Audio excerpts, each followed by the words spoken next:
Hello everyone. Tonight, we begin with the thrilling, glamorous life of the average caveman, a lifestyle best described as permanent survival mode with a side of frostbite. From chewing on half-burnt mammoth meat, to sleeping beside the same wolves that wanted to eat you last week, to discovering that fire was both your best friend and your most dramatic roommate, early humans somehow called this routine. So before we step back into the Ice Age, take a moment to like the video and subscribe, but only if you genuinely enjoy wandering into humanity's darker, colder corners with me. And I'd love to know, where are you watching from, and what time is it for you right now? It's always fascinating to see which century everyone's surviving in. Now, dim the lights, maybe pour some tea, or wrap yourself in something warm, preferably not an actual animal hide. Let the hum of the modern world fade for a moment. And let's return to a time when staying alive was the only career path available. Being born in the Paleolithic era was less of a celebration and more of a survival lottery. There were no midwives with warm towels or anxious fathers pacing hospital corridors, just a cold draft, a few terrified relatives, and a lot of blood on the ground. A successful birth meant people didn't die in the process, which, statistically speaking, was already pushing the odds. If a woman managed to survive childbirth more than 3 times, she was basically prehistoric royalty, someone who'd beaten both nature and probability into submission using nothing but stubbornness and strong hips. There was no concept of privacy either. Birth happened wherever it could happen, inside a smoky cave, beside a fire that kept dying, or under the open sky with wolves politely circling in the background. The umbilical cord was cut with a flint knife that had probably been used to scrape a reindeer hide 15 minutes earlier. The infection wasn't a risk, it was an inevitability. And yet, somehow, humans kept doing it. The continuation of the species depended on a process that everyone knew was terrible, but no one could skip. Newborns weren't wrapped in soft blankets. They were bundled in animal fur that still smelled like its previous owner. Their first lullaby wasn't a gentle hum, it was the wind, the crackle of the fire, and maybe someone yelling about hyenas. Crying was a liability, an invitation for every predator within a mile to join the party. So quiet babies lived longer, and mothers learned to rock them, not out of affection, but out of strategic necessity. The warmth of the body meant more than the warmth of the heart. Infant mortality rates were spectacularly grim.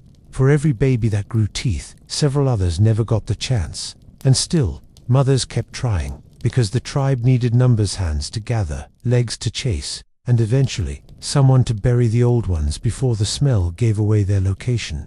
Every birth was both a miracle and a risk management strategy. A single child represented hope for the future, and also another mouth that might starve when winter came early. There were no names carved into stones, no sentimental keepsakes. Babies were only given names once they'd survived long enough to prove they intended to stay. Before that, they were just the small one, the other small one, or occasionally, the noisy one that attracts lions. Emotional investment came slowly, as a kind of insurance against disappointment. It wasn't cruelty, it was realism wrapped in mammoth fur. And yet, these fragile little creatures born without fur, claws, or fangs kept thriving against reason. Their mothers carried them on the hip while gathering berries. Their fathers tried to keep them warm beside dying embers. And the entire group silently pretended that this time, maybe, the gods of cold and hunger would look the other way. Survival wasn't a right, it was a daily negotiation with everything sharp, hungry, or freezing. Still, the fact that any of them lived long enough to stand up and walk meant humanity had already cheated the system. Every new cry in the night was proof that life, stubborn as smoke, refused to be snuffed out. And once that child stopped crying long enough to crawl toward the firelight, the real work began, the endless cycle of moving, eating, and not dying. That would define every day of their brief, remarkable existence. Caves have a reputation for being cozy, prehistoric homes, but that's mostly marketing. In reality, they were damp, echoing, and smelled like someone had stored a bear inside, and, quite often, someone had. The average caveman didn't even live in caves most of the time. Those were more like temporary Airbnbs of the Stone Age, places to crash when the weather turned homicidal. Most groups spent their lives moving, because if you stayed too long in one place, the food ran out, the waste piled up, and something with bigger teeth decided you were overstaying your welcome. The idea of settling down was laughable. Home was wherever the fire didn't go out and the wind didn't stab your lungs. Some nights that meant the mouth of a limestone cavern. Other nights a hut made from mammoth bones and reindeer hides that flapped like a dying drum when the wind hit it. These makeshift shelters were assembled with remarkable ingenuity: sticks, sinew, and animal fat for waterproofing, but they were not built for comfort. They were built for surviving the kind of weather that froze rivers solid and turned eyelashes into tiny daggers. Inside, smoke gathered like a permanent guest. Fire kept you alive, but it also filled your lungs, stained your teeth, and glued soot to your hair until everyone in the group looked 50 shades darker than their natural tone. The floor was packed earth, sometimes softened with grass or fur, but it was always cold and often damp. If a fire went out in the middle of the night, you didn't just lose heat, you risked losing your life. Keeping embers alive became an act of faith, a nightly prayer in glowing red. There was no furniture, no privacy, and no concept of my space. Sleeping meant curling up next to others, like a pile of laundry that occasionally farted and snored. Children slept between adults for warmth. Dogs, yes, early humans already had wolf-like companions, sometimes joined the pile too. Because survival didn't care about species boundaries. Everyone contributed heat. Everyone contributed smell. Moving camp wasn't optional. It was seasonal choreography. When herds migrated, so did humans. They followed footprints and droppings across plains, through forests, and over mountains, carrying everything they owned on their backs or dragging it behind them. Mobility was evolution's first job requirement. Staying put too long was a death sentence. Moving meant a chance at fresh water, new game, and fewer corpses lying around. Even the so-called cave dwellers weren't exactly property owners. Those deep, decorated caves we find today, the ones with painted horses and mysterious handprints, were more like cathedrals than condos. People didn't live where they worshipped. They visited, painted, and left. The real homes were humble, temporary, and perpetually collapsing in the wind. And yet, somehow, these fragile shelters were enough. They shielded fire from rain, kept infants from freezing, and gave early humans the illusion, however thin, of being in control of nature. In the end, home wasn't a structure. It was warmth, familiarity, and the faint smell of smoke that followed them wherever they went. To be human meant to wander, to never truly belong to one place, but to carry that sense of belonging inside, stitched together from shared breath and flickering firelight. And once the embers dimmed, and the hunger started whispering again, it was time to move out into the cold, toward the next uncertain meal that waited somewhere beyond the hills. For early humans, hunger wasn't an occasional inconvenience, it was the background noise of existence. The body was a constant reminder that you were running out of time and calories. You woke up hungry, you went to sleep hungry, and in between, you spent every waking hour trying to make sure tomorrow wasn't your last meal. There were no pantries, no grain silos, and certainly no snacks hiding in a bag. The landscape itself was the pantry, and it rarely felt generous. Meat was glorious, but rare. A successful hunt could feed a group for days. A failed one could empty it by next week. There were no supermarkets, just a few anxious hunters with sharp rocks, worse aim, and an unreasonable level of optimism. Spears were hand-carved from wood and tipped with stone, good enough if the wind was right. The herd panicked the right way, and nobody tripped mid-charge. If they managed to take down a mammoth, it was a festival of fire, fat, and bragging rights. But most days were lean days, and dinner was more likely to be roasted roots, bitter greens, and a handful of berries that everyone pretended to enjoy. Gathering, meanwhile, did most of the heavy lifting. Women, children, and elders combed the landscape for edible plant grains that hadn't evolved into agriculture yet. Mushrooms that hopefully weren't suicidal, and nuts that required more effort to crack than they were worth. These gatherers were the quiet mathematicians of the Stone Age, balancing risk and return with every bite. One wrong leaf, and the whole tribe would spend the night regretting their enthusiasm. The real diet was dictated by geography and luck. Along coasts and rivers, fish and shellfish added precious protein. In the tundra, fat was the currency of survival. Without it, the cold would eat you from the inside out. In warmer regions, fruit and honey provided bursts of sugar that sent prehistoric dopamine levels soaring. But even then, food wasn't just about taste, it was about calories per risk. Climbing a tree for honey meant also negotiating with a swarm of furious bees. Fishing meant potentially becoming bait yourself. Cooking, one of humanity's great revolutions, wasn't about flavor either. It was about survival. Fire softened tough fibers, killed parasites, and made calories easier to digest. The discovery of roasting probably began by accident. As everything in prehistory did, some unlucky hunter dropped meat into the flames, and instead of losing dinner, discovered the first barbecue. From then on, fire wasn't just warmth, it was transformation. It turned raw desperation into edible hope. But food scarcity shaped more than the stomach. It structured time itself. The rhythm of life was an endless pendulum swinging between feast and famine. When meat was plenty, they ate until it hurt. When the bones were clean and the plants were gone, they moved on. The world wasn't generous, it was testing them daily, and the only prize for passing was another day alive. And yet, hunger wasn't just suffering, it was focus. It sharpened instinct, pushed invention, forced cooperation. You couldn't afford arrogance when dinner had 4 legs and a head start. Every meal was proof that humanity, for all its frailty, could still outthink teeth and claws. And when the fire finally crackled at dusk, and the tribe gnawed at roasted marrow while licking smoke from their fingers, it wasn't luxury, it was triumph. Temporary, sure, but triumph all the same. Because once the embers cooled and the night animals began to stir again, there was only one thought left in every head. Tomorrow, the hunger would return, and so would the hunt. There were no calendars, no alarms, no divine concept of weekends. The Paleolithic day began when the first rays of sunlight leaked into the cave, and someone grunted in reluctant acknowledgement that, yes, they were still alive. Life didn't have a schedule, it had a rhythm, dictated by hunger, daylight, and weather. The closest thing to an agenda was the sky. When it brightened, you worked. When it darkened, you hoped whatever was out there wasn't in the mood for human. Mornings started with movement. Everyone had a task, though task in this context meant anything that delays starvation. Some went to check traps. Others gathered kindling or scouted for edible greens that hadn't frozen solid overnight. The fire had to be coaxed back from its fragile embers, an act of devotion as sacred as any prayer. One slip, and you'd be rubbing sticks together for hours while your toes plotted mutiny.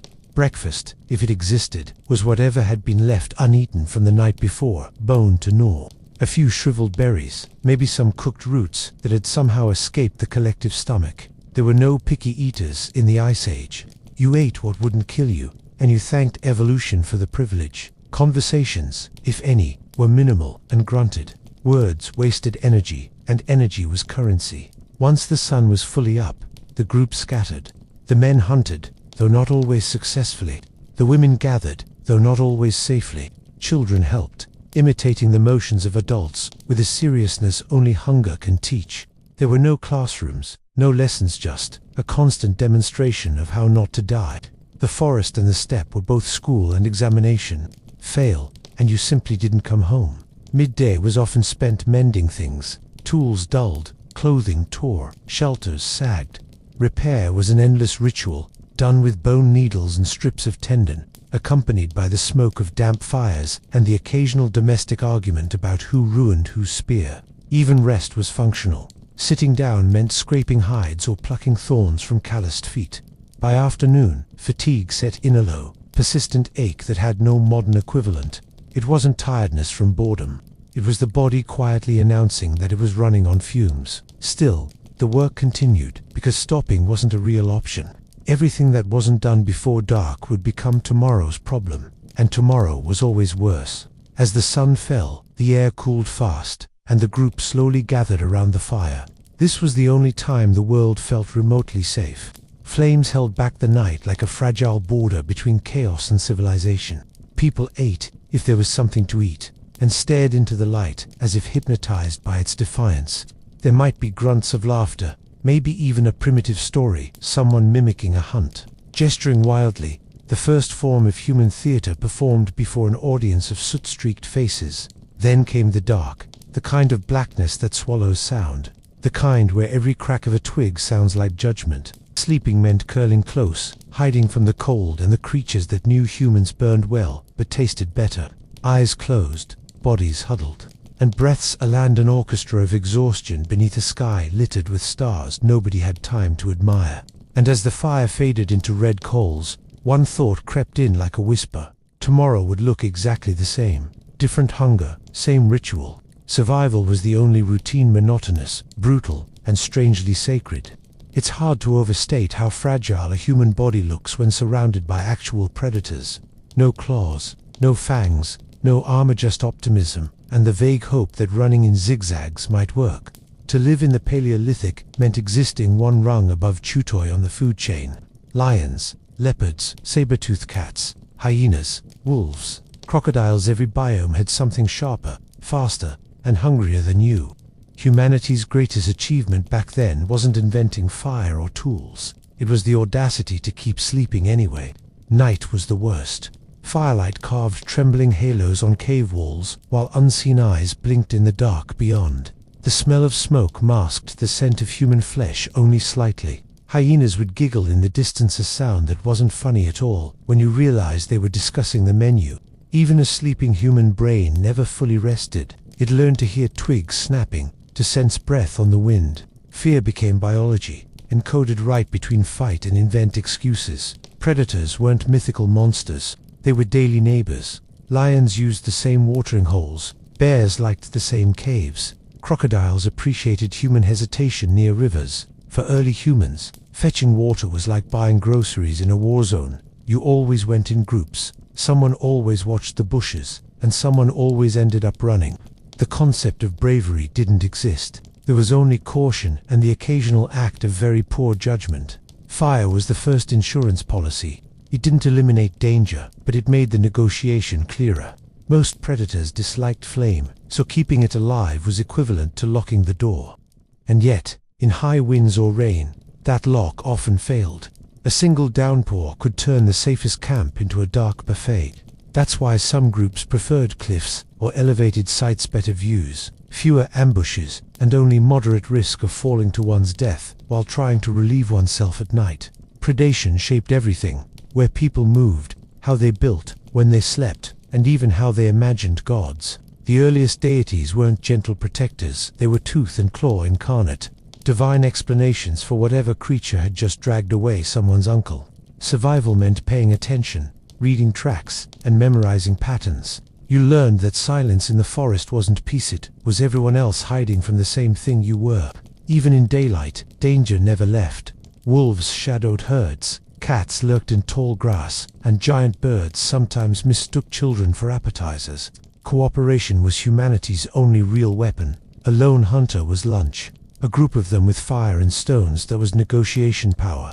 You couldn't outmuscle a lion, but you could outnumber it, and evolution decided that was good enough. Still, every encounter left a mark. Bones show bite wounds that healed, proof that someone dragged the victim home and tended them until they could limp again. Compassion existed because fear did. The instinct to save one another wasn't altruism, it was strategy. A group that rescued its wounded survived longer. And so, between claws and courage, humans learned a strange balance: how to exist surrounded by killers without becoming one themselves. Every scar told a story. Every missing limb was an education. And when dawn came after a night without screams, it wasn't just relief, it was gratitude, raw and animal. The kind that made you believe, maybe, just maybe, the gods were full for now.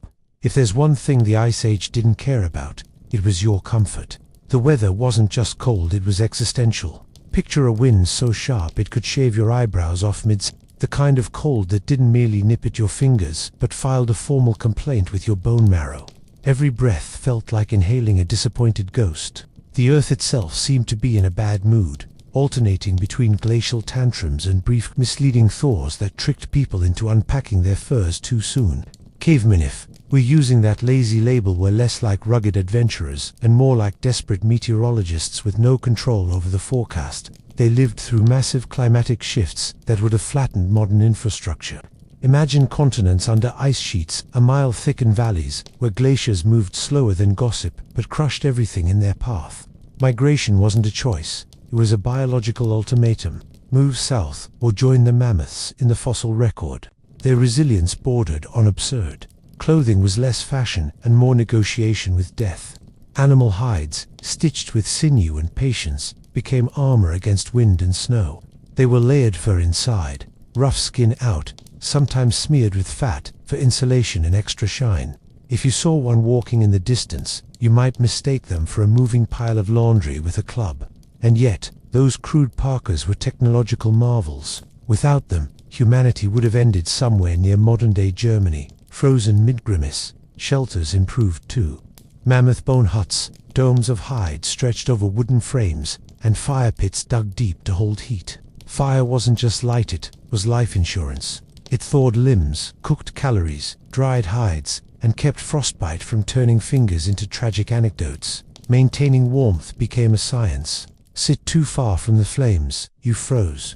Sit too close, your fur cloak caught fire. There was no middle ground, only strategy. Diet followed the temperature's cruelty. Fat became gold seal, reindeer, mammoth, whatever you could stab and roast. Carbohydrates were rare luxuries. The body adapted by craving grease, marrow, and anything oily enough to make survival taste like a crime. Hunting in that climate wasn't about pride, it was about staying warm from the inside out.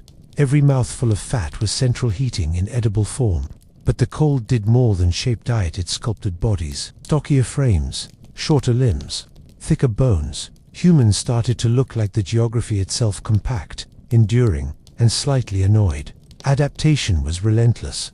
Those who couldn't handle the chill didn't make it to complain about it. Over time, nature rewarded the stubborn and froze the rest. Still, there were good days.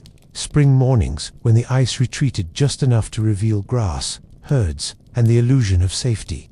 People thawed with the land, trading frostbite for mosquito bites and pretending it was progress. The world seemed briefly generous before slamming shut again with another blizzard.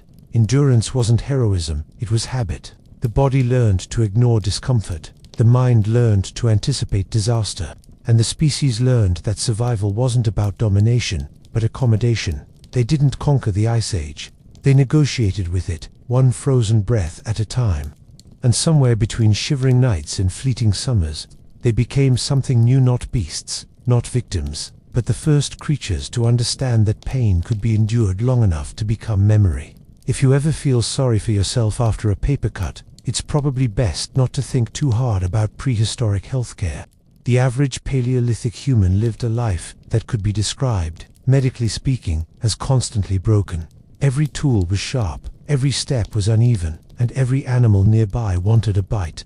Bones tell the story. Fractures that healed crooked skull, dents that suggest friendly fire, teeth ground down to nubs by years of grit and bone dust. And yet miraculously many of them healed. They didn't have hospitals, but they had something far more important: people who bothered to care. Injury was practically a lifestyle. Hunters limped from sprained ankles, gatherers returned with thorns embedded like souvenirs, and almost everyone bore scars from burns, falls, or the occasional misunderstanding with a wild boar. There were no antibiotics, no splints, and definitely no anesthesia. Surgery, if you could call it that, involved stone blades and optimism.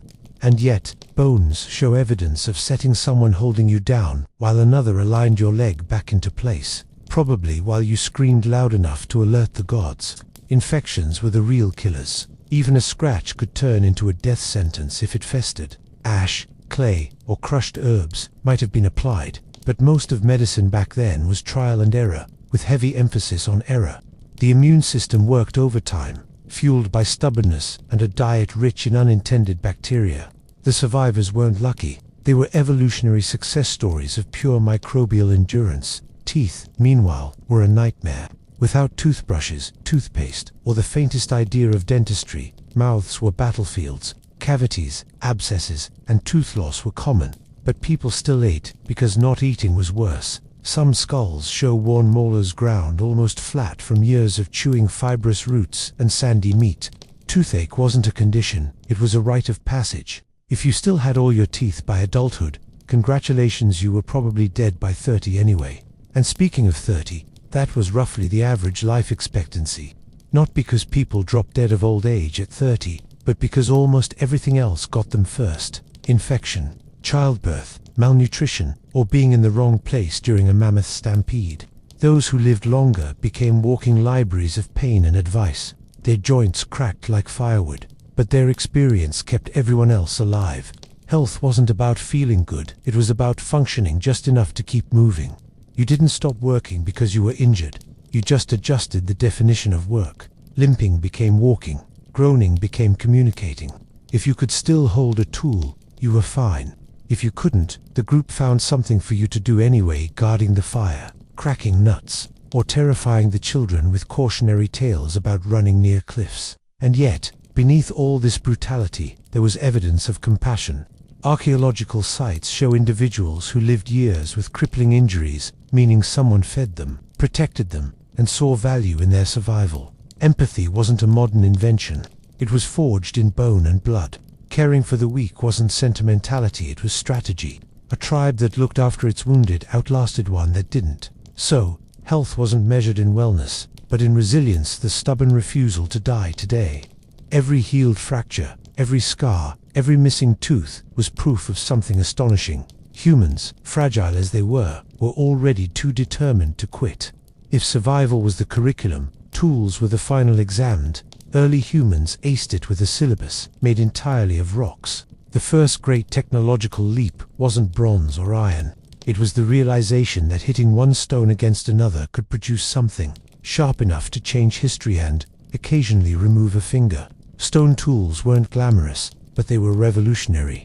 Every flint flake, every chipped edge, was a small declaration that humans weren't content to die unarmed. The earliest hand axes were multi-purpose marvels: meat cleavers, wood splitters, and self-defense mechanisms, all in one palm-sized triangle. They required patience, precision, and an alarming tolerance for frustration. Making one meant smashing rocks together for hours until your hands bled and you started questioning your life choices. But once it was done, it was worth more than gold, because gold didn't exist yet, and you couldn't skin a mammoth with it anyway. Over time, technology diversified. Scrapers turned hides into clothing. Burins carved bones and antlers into tools, beads, and occasionally questionable art. Wooden spears, hardened in fire, became the difference between eating dinner and being dinner. The bow and arrow wouldn't appear until later, but even a well-thrown spear was enough to remind nature that humans were getting annoyingly clever. Fire itself was the crown jewel of technology. Learning to control it was like downloading the cheat codes for life. It cooked food, warded off predators, and turned cold caves into glowing sanctuaries. But mastering fire wasn't easy. For hundreds of thousands of years, humans could use it, but not make it. They'd guard embers like sacred treasure, transporting them wrapped in bark or dung, praying the wind didn't ruin their entire week. When they finally learned to spark flames from stone, it must have felt like inventing magic. The tools extended beyond survival, they became culture. Engravings on bones, shells pierced for necklaces, pigments mixed into primitive paints. These weren't luxuries, they were experiments in meaning. A person who could carve or decorate was valuable, not just because of skill, but because it proved there was time, however brief, to do something other than panic.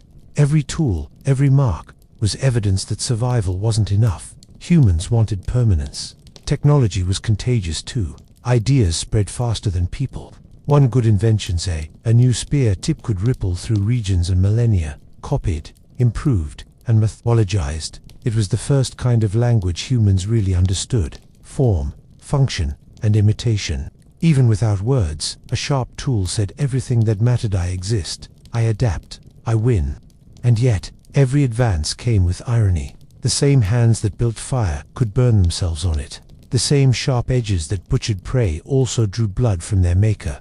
Progress was painful, messy, and littered with bandaged fingers, but each accident was a step forward. Humans didn't invent technology out of genius, they invented it because everything else kept trying to kill them.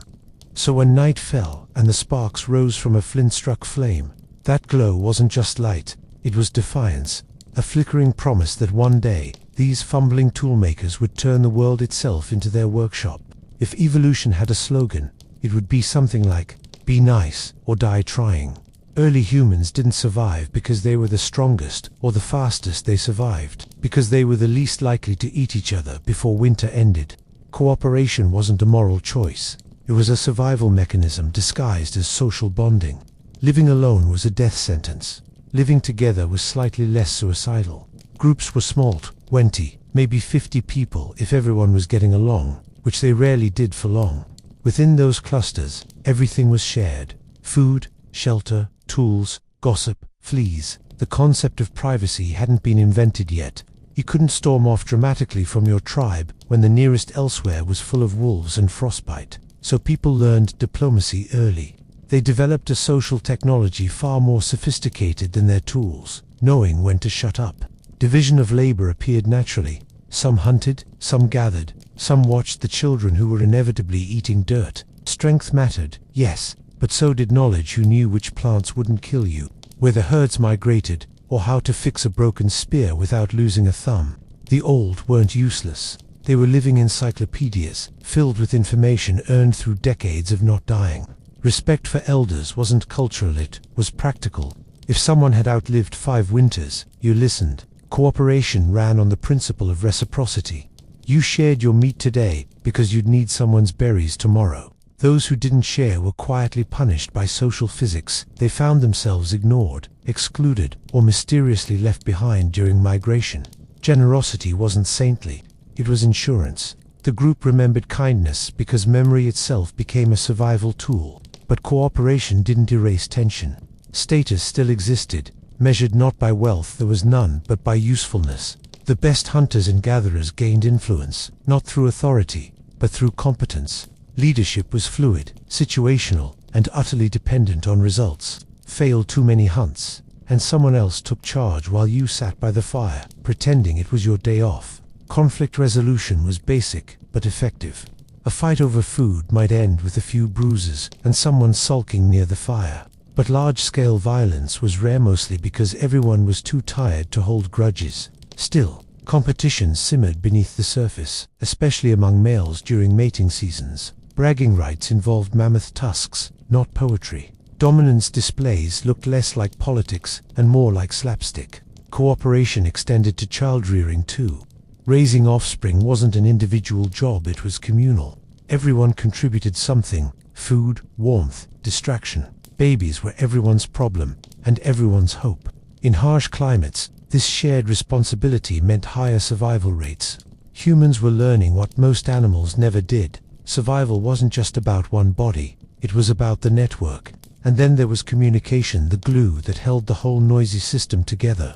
Without some level of mutual understanding, chaos reigned. But even before true language emerged, cooperation had already laid the groundwork for it. Gestures, grunts, and shared rituals became the operating system of humanity's first societies. By the glow of the fire, these small bands of frail creatures had done something miraculous. They had created a prototype for civilization without realizing it.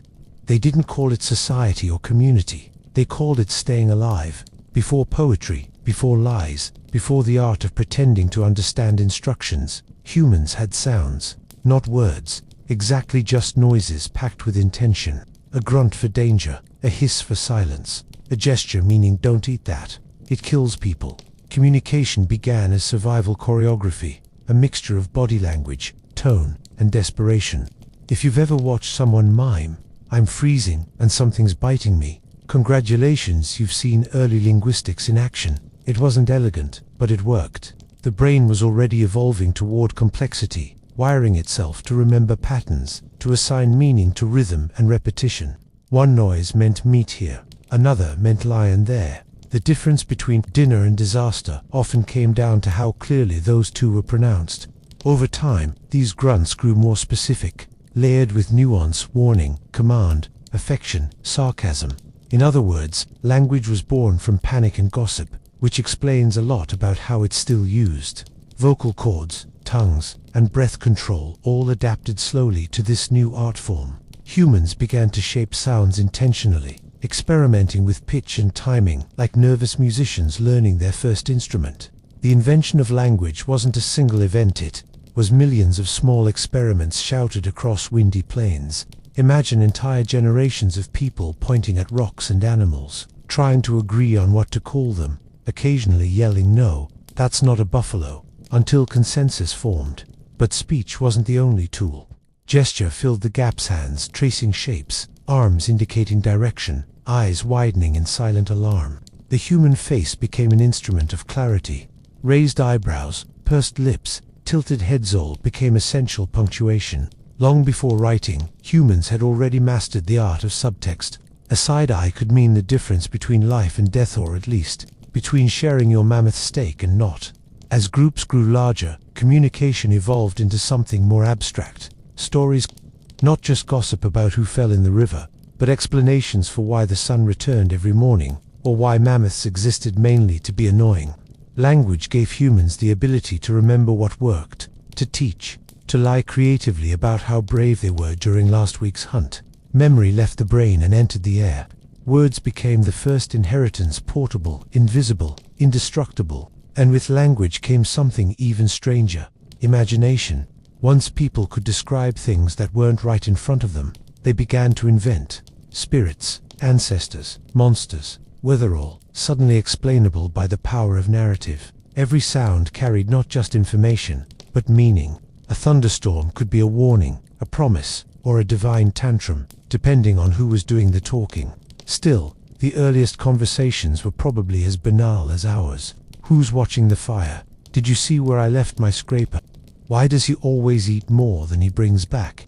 Humanity discovered communication not out of curiosity, but because coordination was exhausting without it. And somewhere between the shouted warnings and the shared laughter, language did something miraculous. It turned survival into connection. For the first time, people could not only live together, but understand one another. Words built alliances, soothed fear, and carried the warmth of one brain into another. By nightfall, those same voices would gather around the fire again, retelling hunts, losses, and dreams, with gestures and sound. It wasn't Shakespeare, but it was the beginning of everything that would follow. The first symphony of meaning in a world that, until then, had only known silence and screams. At some point, after the running and the freezing and the not dying, humans began to do something completely irrational. They started making art. Which is strange, when you think about it. You'd assume the people whose biggest daily problem was not getting eaten wouldn't have the time or energy to paint bison on walls, or carve tiny figurines out of mammoth ivory. But they did. They couldn't not. Somewhere between hunger and exhaustion, they found enough imagination left over to make beauty out of fear. Cave walls became the first canvases, and torch sought the first medium. The pigments came from crushed ochre, manganese, and charcoal minerals mixed with fat, spit, and determination. The result wasn't decoration, it was devotion. They painted what mattered most: the animals that fed them, the herds that vanished, the shapes of their own hands pressed against stone, as if to say, "I was here once." The act itself was half art, half invocation. They weren't just recording, they were asking for luck, for mercy, for another chance to survive winter.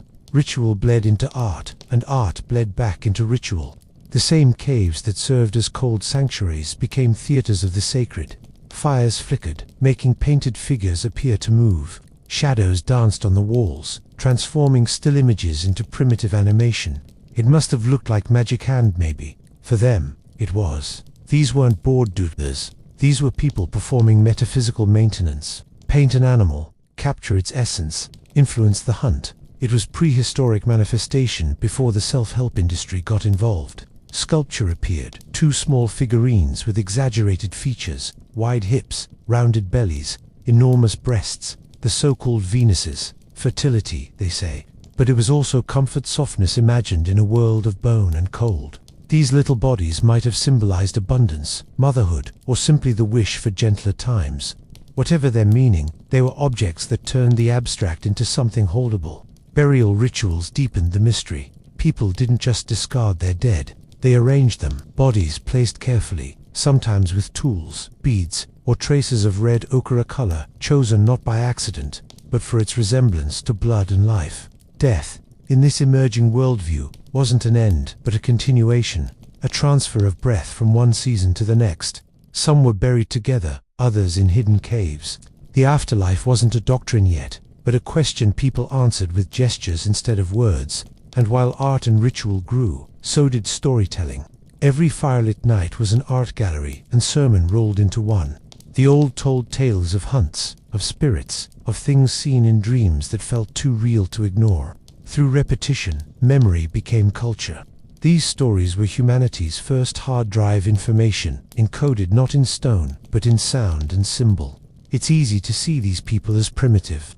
But anyone who's ever stared into a fire and imagined something in its glow has already done exactly what they did, turned fear into narrative. For them, art wasn't luxury, it was medicine. It soothed, united, and made sense of an otherwise unbearable existence. And so, in a world with no written language, no cities, no guarantees, humans learned to create meaning out of chaos, to build small altars of color and sound against the indifference of the ice. That flicker of creativity would never go out. It would just keep changing form, one painted wall at a time. Forget the cartoon image of a hairy man dragging a woman by the hair into a cave. That's Hollywood, not history.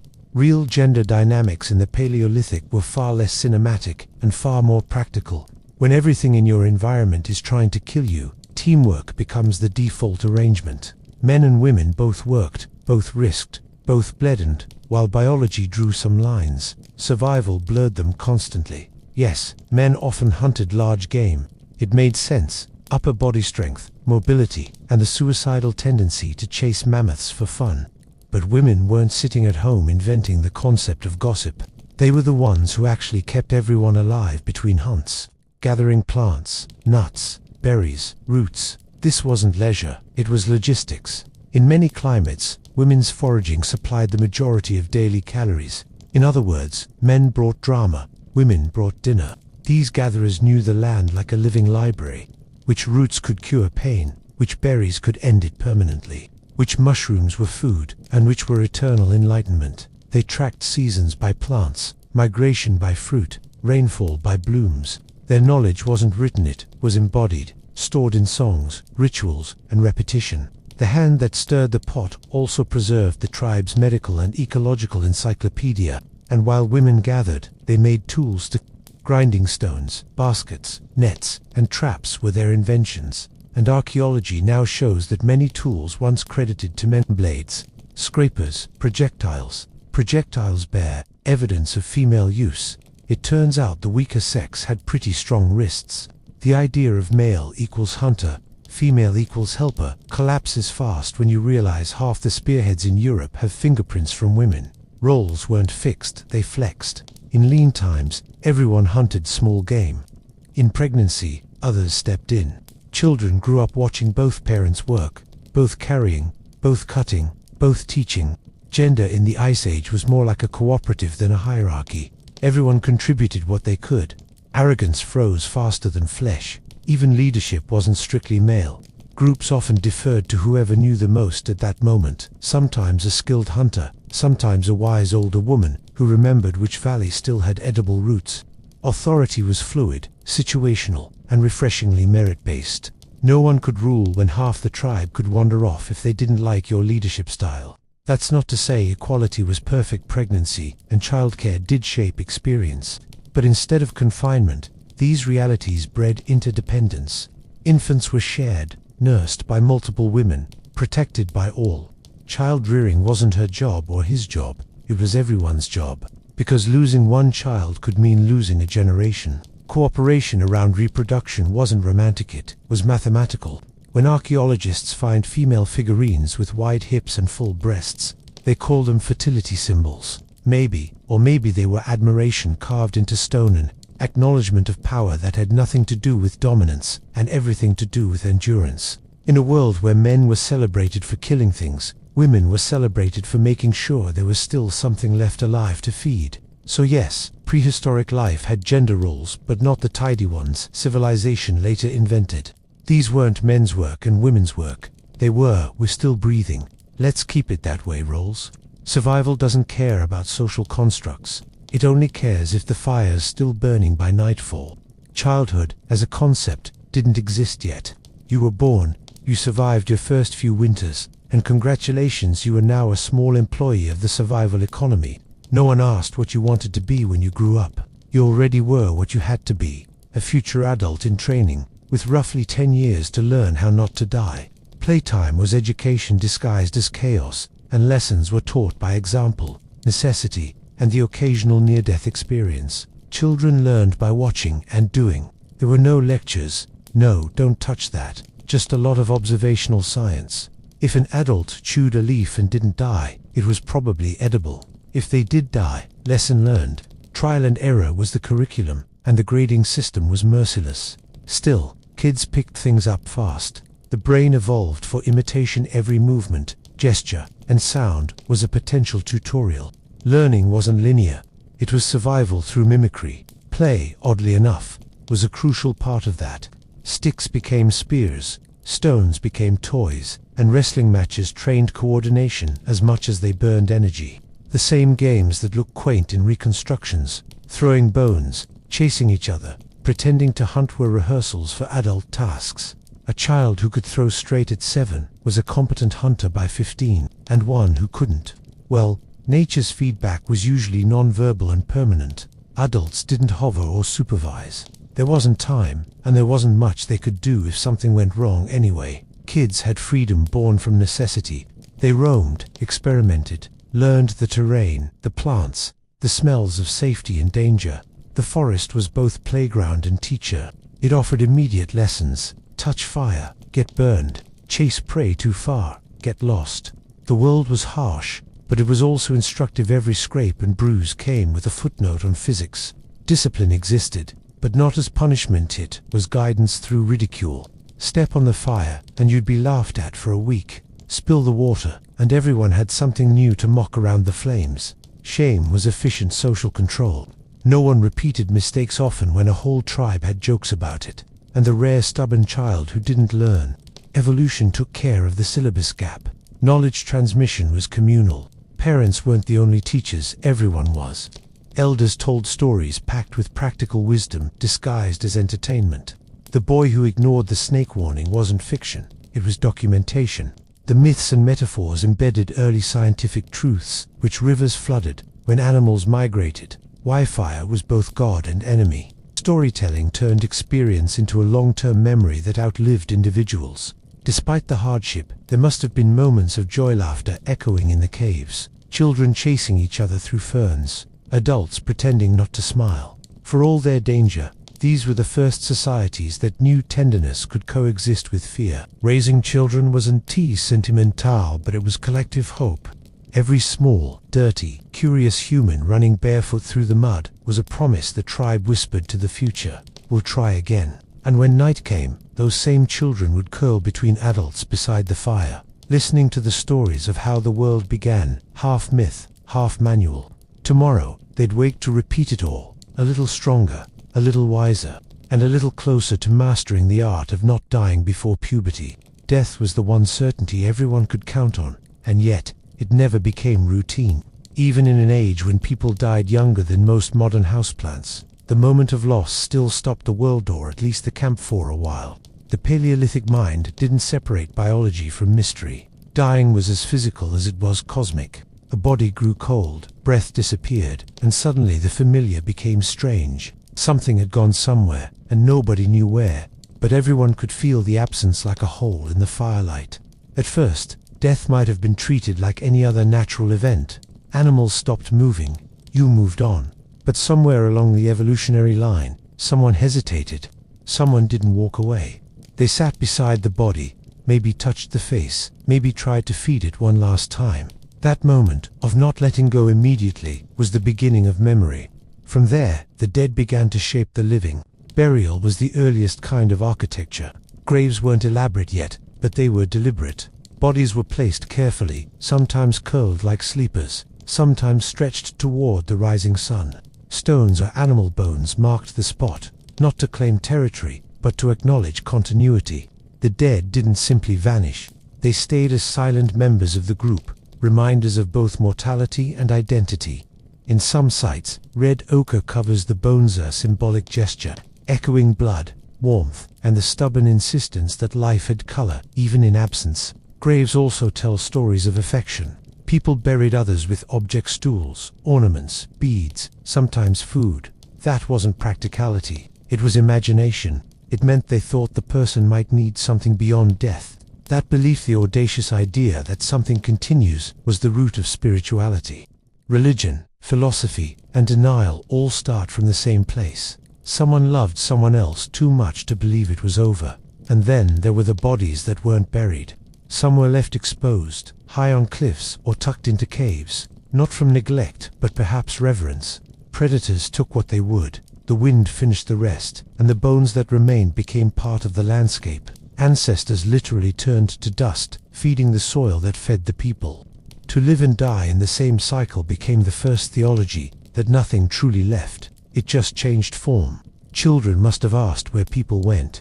And the adults, those pragmatic philosophers of the Ice Age, probably gave the same answer humanity still gives. Somewhere. Maybe into the sky, maybe into the earth, maybe into the fire.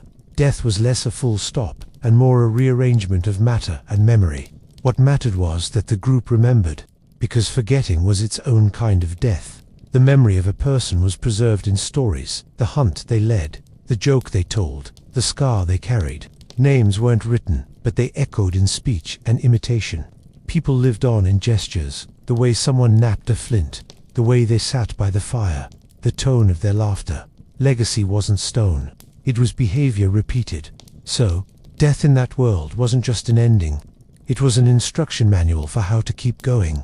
The body returned to the soil, the memory stayed by the fire, and the living carried both. Every grave, every mark, every whisper over a cooling face said the same thing. We remember you, so the world still does too. In the end, the most astonishing thing about Paleolithic life isn't how brutal it was, it's that anyone had the audacity to survive it at all. The world they inherited was not designed for mercy, ice advancing like a slow apocalypse, predators watching from the shadows, hunger pacing just outside the firelight. And yet, somehow, these fragile bipeds, naked, slow, perpetually underfed, didn't just endure. They built the blueprint for everything that would come next. They weren't superhuman. They were painfully, magnificently human. Their days revolved around hunger, but their nights belonged to imagination. They learned to control fire, to carve stone, to cooperate without killing each other too often. Each generation passed along just enough knowledge to make the next one slightly less doomed. That was their genius, not invention, but stubborn continuity. Their bodies adapted to cold, their tools adapted to need, and their minds adapted to meaning. They turned pain into pattern, survival into story. When they smeared red ochre on walls or whispered myths into the smoke, they were already doing what every future civilization would do, explaining the impossible through creation. Even without writing, they found a way to leave messages that crossed millennia. The walls of Lascaux, Altamira, and Chauvet are still speaking, and their language is older than any empire. It's tempting to think of them as distant ancestors, but the truth is unnervingly intimate. Every muscle twitch, every startle at thunder, every instinct to huddle near warmth, all inherited directly. Their genes still write the code for our fears and comforts. The next time someone complains about a slow Wi-Fi signal, it's worth remembering that their nervous system is calibrated for lion attacks, not buffering wheels. What they left behind wasn't architecture or philosophy, was resilience, the quiet, invisible skill of carrying on. Their shelters rotted, their bones weathered, their names vanished, but their endurance became our inheritance. Every modern comfort is built on their persistence, the countless days of cold and hunger that taught the species to plan, to cooperate, to hope against all available evidence. If you dig deep enough into history, past kings and cities and wars, you end up back at the same small fire, with the same frightened faces watching the same indifferent stars. They didn't conquer the world. They learned how to live with it, and that might be the most advanced technology of all. In the Grand Museum of Time, their artifacts are humble, a chipped stone, a blackened hearth, a handprint on a cave wall, but each one whispers the same message across 40,000 years. We were here, we endured, and so will you.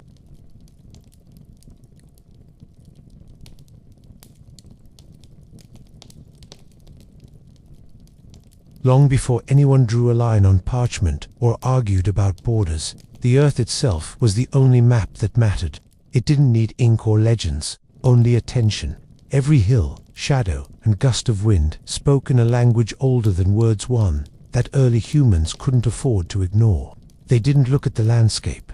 They read it, the way one might read a heartbeat. A bent blade of grass could mean food had passed through. A sudden silence in the trees could mean death was watching. Survival depended on noticing the punctuation marks nature left between breaths. There was no abstract concept of nature then. The land wasn't scenery, it was system. It dictated what to eat, when to move, and who got to live through winter.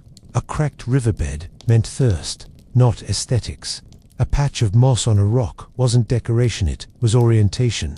The entire planet was one long exam, and failing to notice the questions got you quietly removed from the syllabus. You didn't master geography, you negotiated with it. Humans learned to track the world the way modern people track Wi-Fi signals, obsessively, instinctively, with mild panic when it disappeared. Footprints weren't marks, they were sentences. Soil color was vocabulary. Even the taste of air meant something. It sounds mystical now, but it wasn't. It was simply competence, learned one disaster at a time. The only diploma that mattered was waking up the next morning still breathing. The world wasn't static either, it moved, changed, argued back. Rivers shifted their paths without warning. Forests burned and regrew, and ice crawled over entire continents like a slow, frozen animal. To survive, people had to adapt faster than the weather could ruin their plans. It required a sort of humility we've mostly lost, the understanding that the ground beneath your feet wasn't yours. It was on loan. Even silence had direction. The sound of wind through grass told you which way storms were forming. The smell of wet soil carried messages about rain long before the first drop fell. And the light changed tone by the hour, revealing how much daylight was left before the predators began their shift. There were no calendars, but everyone could read time written in the color of the sky. This literacy of the land wasn't learned through explanation but through immersion. Children absorbed it while walking, hunting, fetching water. It seeped into their bodies until they could move through wilderness the way we move through cities, guided by memory, not maps. Every sense worked overtime, eyes tracing lines of elevation, skin registering shifts in temperature, ears cataloging the language of insects. The world was both teacher and threat, and humans learned faster when terrified. The land wasn't a backdrop, it was a character. It had moods, secrets, and rules that couldn't be broken without consequence. Those who learned its grammar became the storytellers of their tribes, the ones who could point to a horizon and know what it promised or withheld. Geography, before it was written, was sung, remembered, and walked. And as the earth kept whispering its quiet instructions, humans began to move not aimlessly, but with the strange confidence of those who could hear meaning in wind. Because the land, once understood, didn't just show direction, it taught how to belong. Before there were maps, there were feet bare blistered, and astonishingly well informed. Every step carved memory into the body. The act of walking wasn't just transportation, it was data collection. Hunters didn't study the land from above, they memorized it from below, imprinting its shape through repetition. A person who'd walked a valley 100 times didn't need a drawing of it, their bones already knew where it bent and breathed. Geography, back then, wasn't read with the eyes. It was stored in muscle and marrow. Movement was the first memory system. Each path repeated became a kind of prayer, a neural groove running parallel to the footprints worn into dirt. The route to water wasn't written down, it was remembered by rhythm. How long the sun took to shift from left to right, how many heartbeats between the river's smell and its sound. Children didn't learn direction through explanation. They absorbed it by walking in the same line behind elders, until their bodies could retrace it in sleep. Nomadic life demanded perfect recall. A wrong turn wasn't inconvenient, it was fatal. And so, humans evolved into ambulatory compasses. Hips, shoulders, and ankles learned to measure slopes with absurd accuracy. The tilt of the body became a kind of cartography terrain, expressed through posture. Walking across uneven ground for generations rewired balance itself. It built humans who could travel 50 kilometers a day, with nothing but firelight and memory to guide them. And there was rhythm to it. Step, breath, scan, listen, every motion synchronized with the world's own metronome.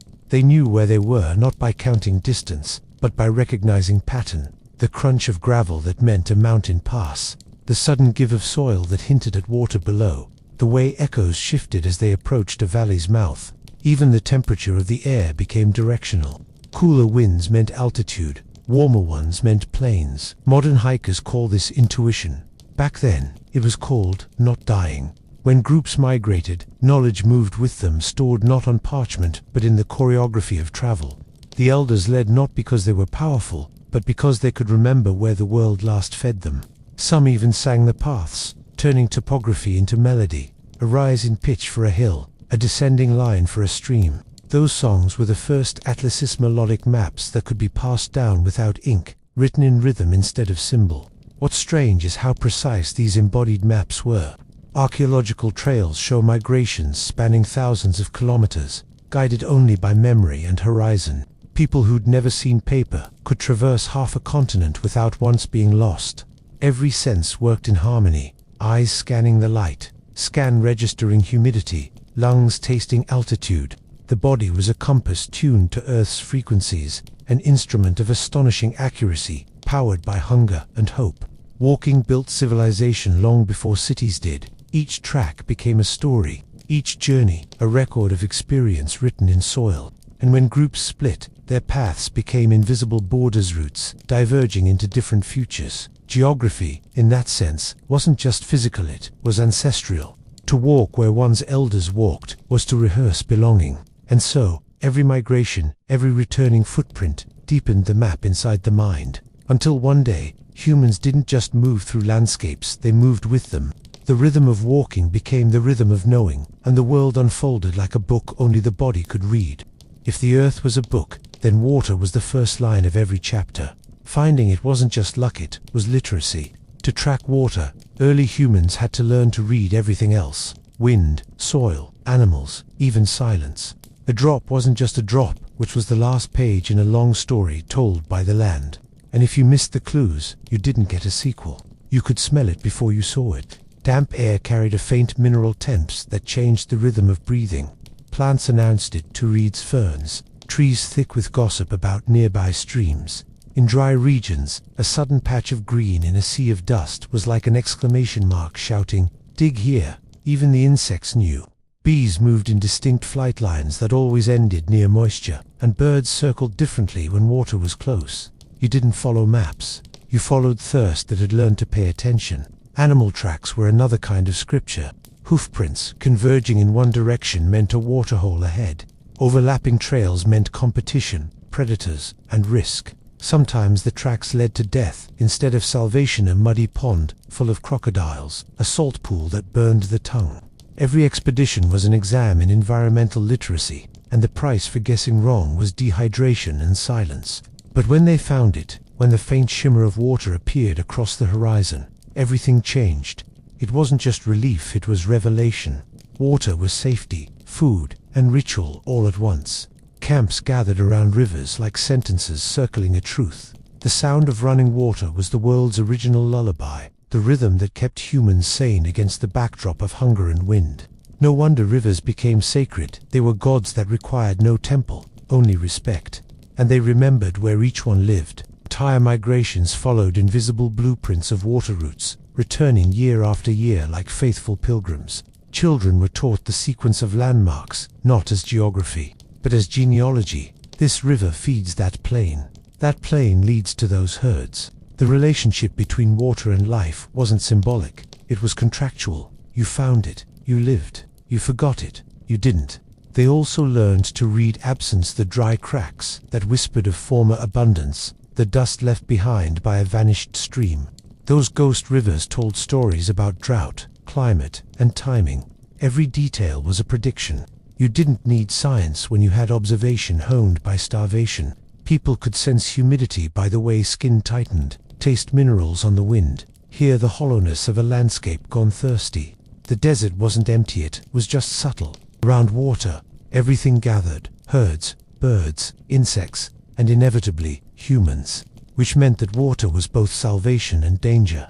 It attracted predators as reliably as it attracted life. Lions drank first, then hyenas, then humans, pretending not to notice how close they were standing to something faster than them. Drinking was never casual. It was ceremony and risk in equal measure. And when the rains came sudden, deafening, biblical people didn't run from them. They stood still and listened, as if hearing the earth breathe again. They knew it wouldn't last. They'd fill skins, carve troughs, and bless puddles like miracles. Every drop was temporary proof that the world hadn't given up on them yet. The ability to read these signs wasn't superstition, it was science performed barefoot. And it shaped everything that followed: where humans moved, how they gathered, how they dreamed. Because once you learned to find water by listening to the land, you never really stopped listening. You began to hear other things, too: patterns in the sky, changes in light, movements that spoke of time itself. Long before telescopes or astrology apps promised cosmic insight, the sky itself was the oldest and most honest teacher. It didn't tell fortunes, it told the weather, the hour, and the season. And humans, restless and observant, learned to read it the way one reads an expression on a familiar face. Clouds, colors, wind, and light teach one a clue written in air, shifting too quickly for arrogance. The sky was both calendar and compass. At dawn, its gradient told hunters how much daylight they had to risk. A red morning hinted at dust storms or heat to come. A bruised one meant rain, or worse, thunder, the kind that turned dry rivers into roaring traps. At dusk, the fading light measured distance to camp. The way stars blinked signaled humidity and wind. It was daily, wordless science. No one called it astronomy yet, because the universe hadn't been named. Night, however, belonged to navigators. Stars mapped more reliably than any landmark, and they didn't move fast enough to betray you. The North Star Polaris, though nobody called it that, was the quiet anchor in an otherwise shifting world. Travelers followed it like a promise, their lives literally guided by a distant ball of nuclear fire they mistook for divine consistency. It was less faith than physics disguised as myth. Constellations served as both story and survival guide. A cluster might remind them when herds would migrate, or when frost would return. They were clocks without ticking, perfectly silent, perfectly accurate. The night sky was so sharp and so black that it burned itself into memory. Children could find their way home simply by recalling where the stars sat above the horizon, each one an ancient breadcrumb of light. But the sky also misled. Mirage and moonlight played tricks flat. Plains became oceans. Stars reflected in puddles looked like holes in the ground. People learned humility by misinterpretation. Every culture that looked up eventually decided someone must be living up there, watching. Maybe out of awe, maybe out of loneliness. If the land taught survival, the sky taught proportion. Clouds were red like mood swings. Flat ones promised dull weather. Towering ones promised drama. The wind rode between them, shifting direction and carrying scent, salt, dust, decay. You could tell when the sea was close, even if you'd never seen it, just by the heaviness in the air. The horizon, too, had meaning, sharp and dry in the morning, blurred and shimmering by noon. The sky was constantly updating, a 360-degree notification system for anyone paying attention. The moon, meanwhile, did everything: regulated tides, influenced hunting, and set menstrual calendars long before humans pretended to invent them. Its changing shape became a universal clock, the first truly global rhythm. You didn't have to speak the same language to understand it. You just had to look up. And in those rare, terrifying moments when the sky went wrong, when eclipses swallowed the sun, or meteors tore across the night, people didn't panic so much as wonder. Because if you spent your whole life reading something so vast, you learned that even chaos had patterns. The heavens weren't gods playing dice. They were clocks with an occasional stutter. Every evening, as the firelight dimmed and eyes turned upward, humans rehearsed the oldest human act. The stars weren't decorations. They were coordinates of belonging. And when dawn returned, turning black into gold, they knew it was time to walk again, guided by light from a sky that never stopped speaking. For people who lived without engines, fences, or walls, silence wasn't the absence of sound, it was information waiting to be decoded. The world spoke constantly. It rustled, clicked, echoed, and sighed. The only difference between surviving and vanishing was how well one listened. The modern ear, spoilt by static and playlists, has forgotten what they once knew, that the earth had a pulse, and it never stopped whispering. A trained listener could hear weather before it arrived. The tone of the wind changed with distance and density, high-pitched when dry, deep and muffled before rain. In forests, you could read humidity by how far your own footsteps traveled. In open plains, echoes told you what kind of ground stretched ahead. There was no such thing as quiet. The grass itself murmured, the insects droned in layered chords. And when all of that suddenly stopped, when the air itself seemed to hold its breath, you ran. Silence meant predator. Sound-guided movement. A single crack of a branch behind you was a warning. But the way it cracked, sharp, heavy, hesitant, told you what kind of creature made it. The human ear learned categories the modern brain would never notice. The difference between stone rolling downhill and hoof hitting soil.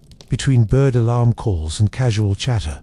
Every tone was diagnostic. The land, like a patient, constantly revealed its symptoms. People hunted by listening, not just looking. The rhythm of hooves echoed differently in fog. A running herd sounded like thunder swallowed by cloth. Fishers knew when to cast nets by the splash intervals of waterbirds. The environment was a symphony of patterns, and humans had perfect pitch for danger. But it wasn't just external sound, it was bodily awareness too. Ears were only half of listening. The rest happened in the skin and bones. You could feel vibration through the soles of your feet, the tremor of distant movement traveling through the ground like a coded warning. The body was an antenna, calibrated by fear, hunger, and curiosity. Campfires added their own music. The pop of sap in wood told you which tree it came from. Smoke that hissed meant the logs were still green. People didn't discuss these things, they sensed them. Language was almost redundant when sound already carried meaning. Communication extended beyond speech into shared silence. The unspoken alertness of everyone hearing the same noise at once and quietly deciding whether to flee or fight. Even birds acted as broadcasters. Certain calls meant a snake nearby, others, a stranger approaching.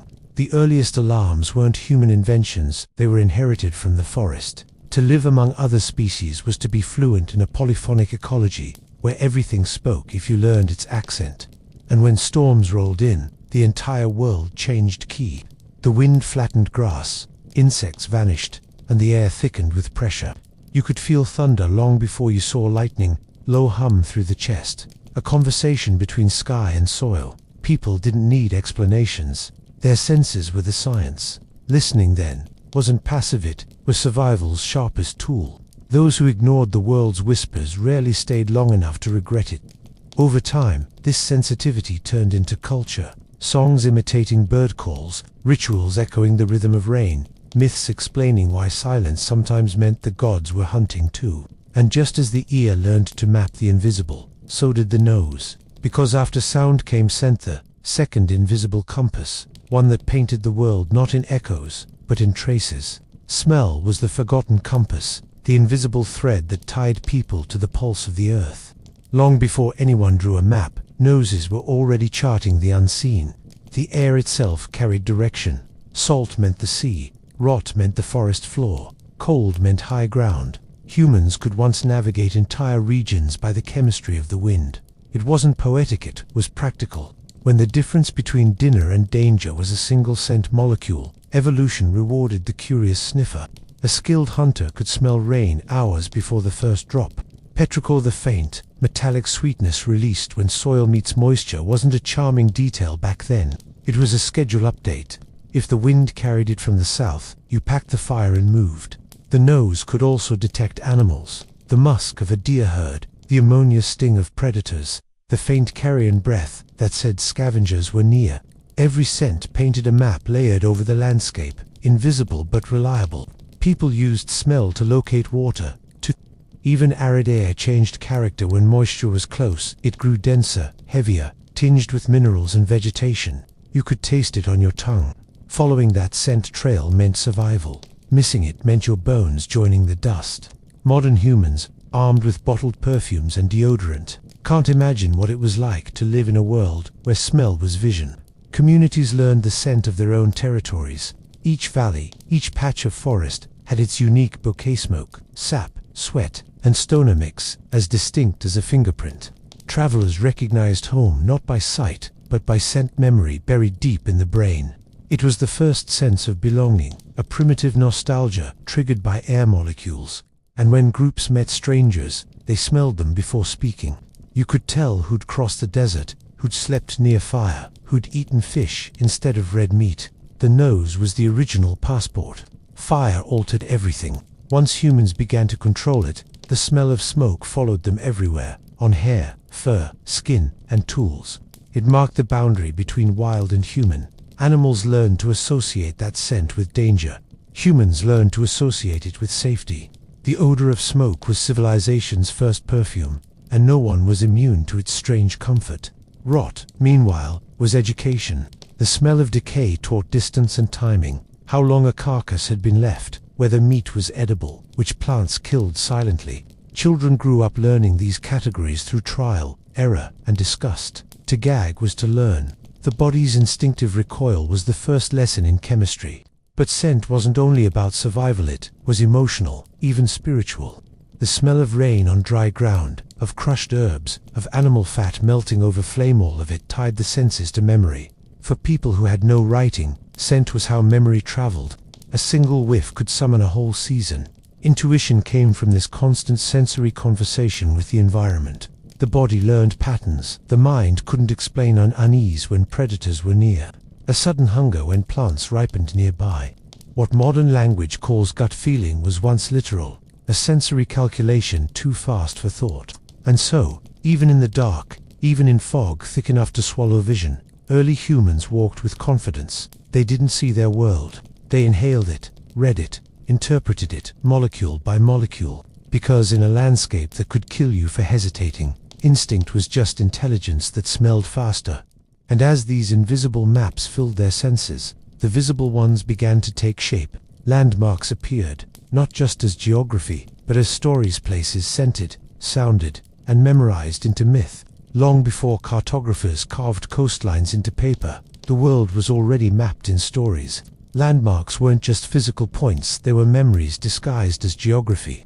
Every rock, river, and tree had a name, and behind each name was a story long enough to survive generations. The landscape wasn't inert, it was narrative. To walk across it was to move through a library where every hill whispered a lesson and every valley carried a warning. The practical reason was obvious. Stories remembered better than coordinates. Tell someone to walk 5 ridges north, then turn east at the red stone, and they'll forget by morning. Tell them, follow the sleeping giant's spine until you reach that place where the sky drinks from the ground, and suddenly it sticks. Myth wasn't decoration, it was memory made portable. Distinctive landmarks became reference points in both time and space. A crooked tree that pointed toward the rising sun, a cliff shaped like a face, a boulder split cleanly in half each, became part of the tribe's internal map. These features anchored migration, hunting routes, and seasonal returns. The land didn't need fences. Stories did the job. When people said, "This mountain is ours," they didn't mean ownership, they meant intimacy. And so, myth-making became the human version of cartography. The earth was too vast, too unpredictable, to memorize as data, but as story, perfectly manageable. If a river flooded unpredictably, it must be angry. If a mountain hid in cloud for months, it was asleep. The more personality you gave to the landscape, the easier it was to predict its moods. Animism wasn't superstition, it was pattern recognition with better branding. Over time, these stories grew roots of their own. Some described real events: a drought, a landslide, a hunt gone wrong, but language twisted them into cosmic dramas. A hill became the body of a fallen ancestor, a lake, the tears of a deceived lover. People didn't just pass through these places, they visited them, acknowledged them, greeted them. The earth became social terrain, full of relationships instead of coordinates. Children learned geography through mythic rehearsal. They'd hear the names of mountains recited like family trees, tracing lineage not through blood, but through terrain. This was education by enchantment. You remembered directions because you loved the story.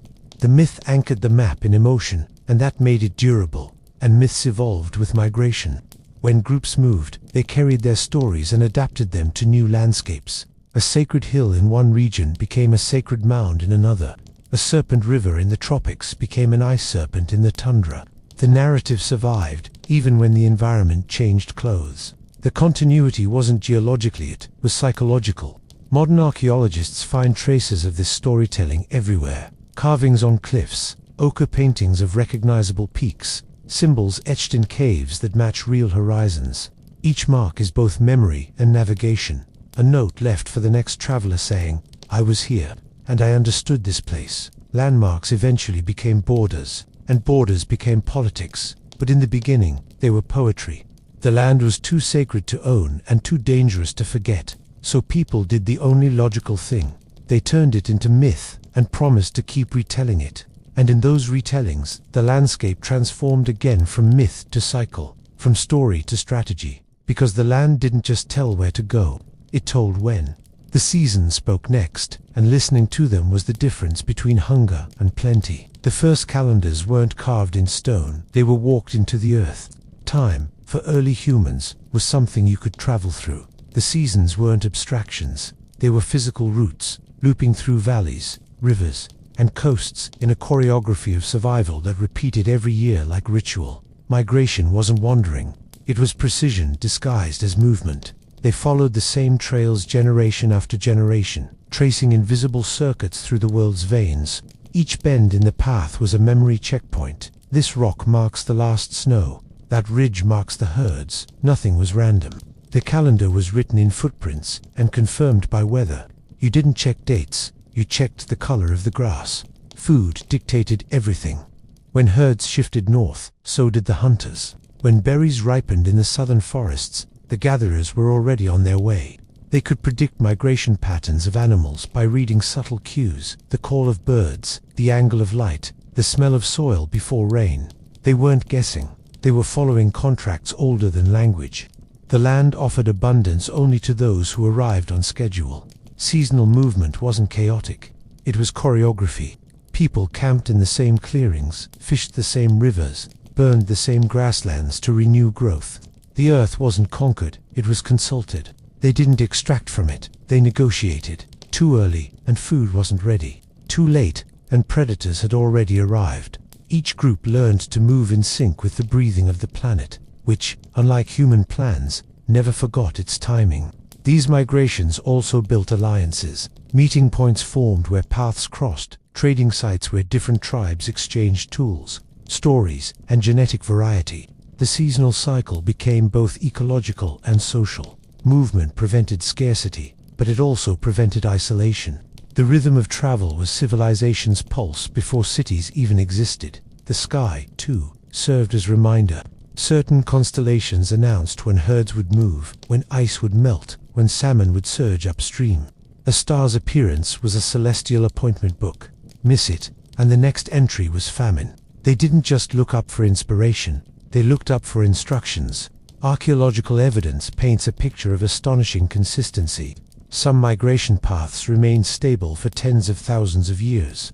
Trails worn by Ice Age hunters are still visible under modern roads. Ghosts of routes once walked barefoot, season after season, like lines etched into the planet's memory. Humans didn't just adapt to the world, they inscribed themselves into its rhythm. And yet, even the best readers of the earth sometimes misread. Droughts came unannounced. Rivers shrank. Herds vanished into territories already claimed by others. Migration wasn't just a routine, it was a gamble, one that required perfect environmental literacy and a strong stomach for failure. When nature skipped a beat, people paid for it, so the map was never static. It was alive, unpredictable, always rewriting itself. And to keep up with it, humans had to sharpen their perception until a single cloud or the direction of a bird's flight could mean the difference between feast and collapse. The earth didn't forgive, but for those who learned its rhythm, those who remembered every trail, every omen, every curve of the horizon, the world became legible, almost kind, until the day it didn't, because sometimes even the best readers got it wrong. And when that happened, when the land stopped speaking or was misunderstood, the penalty was swift and merciless. For all their skill, for all the quiet genius of reading wind and sky like scripture, humans were never guaranteed understanding. The world was a meticulous teacher with a cruel grading system, one wrong answer, and you didn't get to retake the test. Misreading the land wasn't just a mistake, it was extinction rehearsed in miniature. A single drought could erase generations of knowledge. Rivers that once sang with life turned into shimmering traps, their beds cracking open like parched mouths. People followed the memory of water, only to find dust. Sometimes the sky lied dark clouds promising rain, then scattering to reveal nothing but heat. The same instincts that had once saved them suddenly betrayed them. The land could be read perfectly until it decided to change the language. Archaeological layers are full of these eras, abandoned camps buried in sand, charred bones beside dry wells, footprints ending mid. Whole groups vanished between seasons because they trusted the wrong clue, or followed herds into unfamiliar ground, or stayed too long after the insects stopped singing. Misinterpretation left traces quieter than tragedy, but far more permanent. The earth keeps records of human misunderstanding, and yet, failure was also teacher. Each mistake rewrote the curriculum of survival. Those who lived learned new rules, which plants revived fastest after fire, which winds lied about direction, which stars disappeared during certain months. Adaptation wasn't a heroic act, it was the art of apologizing to nature and promising not to mess up twice. The price of ignorance was usually someone else's bones. Sometimes the danger wasn't from nature at all, but from arrogance. People grew comfortable, predictable, confident that they knew the land. But the landscape has never liked being assumed. Rivers shifted, game changed routes, disease bloomed in stagnant water that had fed them for centuries. Complacency was fatal. The best survivors weren't the strongest, but the most skeptical. They doubted everything, even the familiar. And still, even the wise failed. A storm would come too early. A volcano would rearrange the horizon. A flood would erase the evidence that anyone had ever understood anything. The lesson was brutal but consistent. Survival was never a right, only a rented privilege renewed daily through attention. In some ways, these failures were the birth of myth. When the environment punished them, people needed explanations less terrifying than randomness. So they invented stories about gods displeased, spirits withdrawn, balance broken. It was easier to blame invisible forces than admit that the world simply didn't owe them comprehension. Myth was emotional cartography, a way to navigate uncertainty when logic couldn't keep up. But beneath the superstition lay an unshakable truth. The land wasn't malicious, just unreadable in parts. Its silence wasn't punishment, it was complexity. And in that silence, humans began to hear something else, the faint, humbling realization that they weren't the center of the story. They were just one of its more desperate readers. Even after failure, they didn't stop learning. They adjusted routes, changed tools, redefined luck as pattern recognition. Mistakes became tradition, encoded as taboos. Don't camp near that hill. Don't eat from that stream. Don't trust that wind. Each prohibition was a scar disguised as wisdom. And slowly, through repetition and revision, people began to build not just maps of land, but maps of meaning. They saw themselves reflected in the rhythms of the earth, fragile, recurring, occasionally brilliant. To live was to remember. To forget was to vanish. And yet, memory itself needed an anchor, something more permanent than footsteps, more deliberate than instinct, something that could turn place into belonging. Because the longer they walked, the more they realized the land wasn't just survival, it was identity. In the end, all the walking, watching, smelling, and listening had been leading towards something larger. The realization that the land wasn't just background, it was the autobiography of the people who lived on it. To read the world was one thing, to become part of its text was another. Over generations, survival evolved into something deeper, quieter, and strangely emotional. The landscape turned into memory, and memory turned into identity. Every hill held a story of arrival. Every river bend carried echoes of a campfire, a birth, a burial. When people retraced their ancestors' paths, they weren't just migrating, they were remembering. The journey itself was an act of devotion. To step on a familiar patch of earth was to touch the past with your feet, to feel the residue of those who had once depended on the same water, the same wind, the same fragile sense of direction. Knowledge of place became inheritance. Children were taught not just where things were, but what they meant. The high ridge wasn't merely a lookout, it was the place where the tribe once escaped flood. The cluster of old trees wasn't just shade, it marked a season of plenty. Geography, by now, had fused with emotion. You could tell someone's origin not by their language, but by which part of the world made them feel safe. This intimacy with the earth blurred the line between map and memory. A rock wasn't just a rock, it was a reminder. A valley wasn't empty, it was inhabited by story.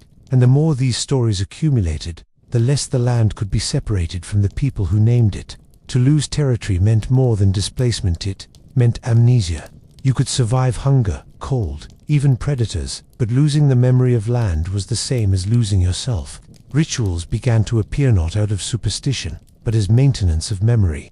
Returning to the same hill to burn herbs, or to the same river to wash after birth, kept the map alive. These weren't religious gestures yet. They were acts of preservation, ways of ensuring that meaning didn't evaporate when the old storytellers died. The land was the archive, and humans were its librarians. Over time, even death reinforced the connection. People buried their dead in places that mattered by water, near caves, beneath trees, so that the landscape could remember them back. The ground wasn't grave, it was testimony. To be buried in familiar soil meant to remain part of the living geography, one that never stopped teaching. And when groups eventually settled, when walking gave way to staying, the memory didn't fade, it just took root. The same reading of signs continued, only slower. Farmers learned to interpret soil instead of tracks, wind instead of herds. The conversation with the earth continued, even as its tone softened. The great irony is that this way of knowing, the skill that once meant survival, became invisible precisely because it worked. Modern maps erased the need for memory, and in doing so, erased part of what made humans endure in the first place. Yet the instinct remains, dormant but alive. That quiet recognition when you return somewhere and feel the ground remember you too. Because deep down, the body still knows what the ancients did, that every place you've ever walked still carries your trace, that every breeze has a story if you're willing to listen, and that reading the land was never about geography, it was about belonging.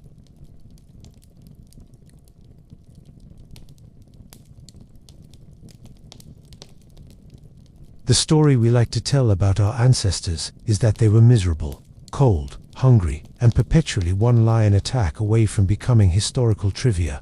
It's a comforting story. In a way, lets modern people believe that all this softness, this ergonomic cushioning and temperature control, is progress. But the bones disagree. The teeth, too. They whisper a quieter truth. For most of human history, life wasn't comfortable, but it was astonishingly alive. Hunter-gatherers, the so-called primitives of the past, were lean, tall, and astonishingly healthy. Their skeletons show little sign of arthritis, heart disease, or the slow collapse of joints that mark sedentary life. They ate a varied diet: plants, meat, insects, roots more diverse than the average supermarket cart. Their teeth stayed intact longer, their spines straighter. When they died young, it wasn't from disease. It was usually because nature got dramatic. A fall, a bite, a flood, swift endings, not the decades-long decayed modern comfort promises. Archaeologists used to describe them as living on the edge of survival, which is true. If you mean the edge, where the body performs exactly as evolution designed it to. They walked miles every day, fasted regularly without naming it, shivered through nights that recalibrated their metabolism, and woke with dawn's light, because that's when the world restarted. Their version of hardship was the same one our biology still secretly craves: cycles of strain and release, movement and rest, hunger and feast. It's tempting to imagine they longed for what we have: no mattresses, central heating, snacks on demand. But maybe that's projection. Comfort, as modernity defines it, didn't exist, and because of that, neither did many of our favorite modern afflictions. No chronic inflammation, no metabolic syndrome, no existential fatigue from scrolling through the apocalypse before breakfast. Discomfort wasn't suffering, it was maintenance. It kept their systems in tune, their minds alert, their senses uncomfortably awake. Even stress, that villain of the wellness age, looked different then. Their cortisol spikes came from chasing prey or dodging predators, not from unread emails. Short bursts of adrenaline, followed by deep, complete rest. The nervous system, unlike ours, knew how to shut up when the danger passed. They lived in cycles of intensity and recovery that mirrored nature's own rhythm, and pleasant, yes, but also deeply efficient. And community cushioned what comfort could not. No one suffered alone because solitude was dangerous.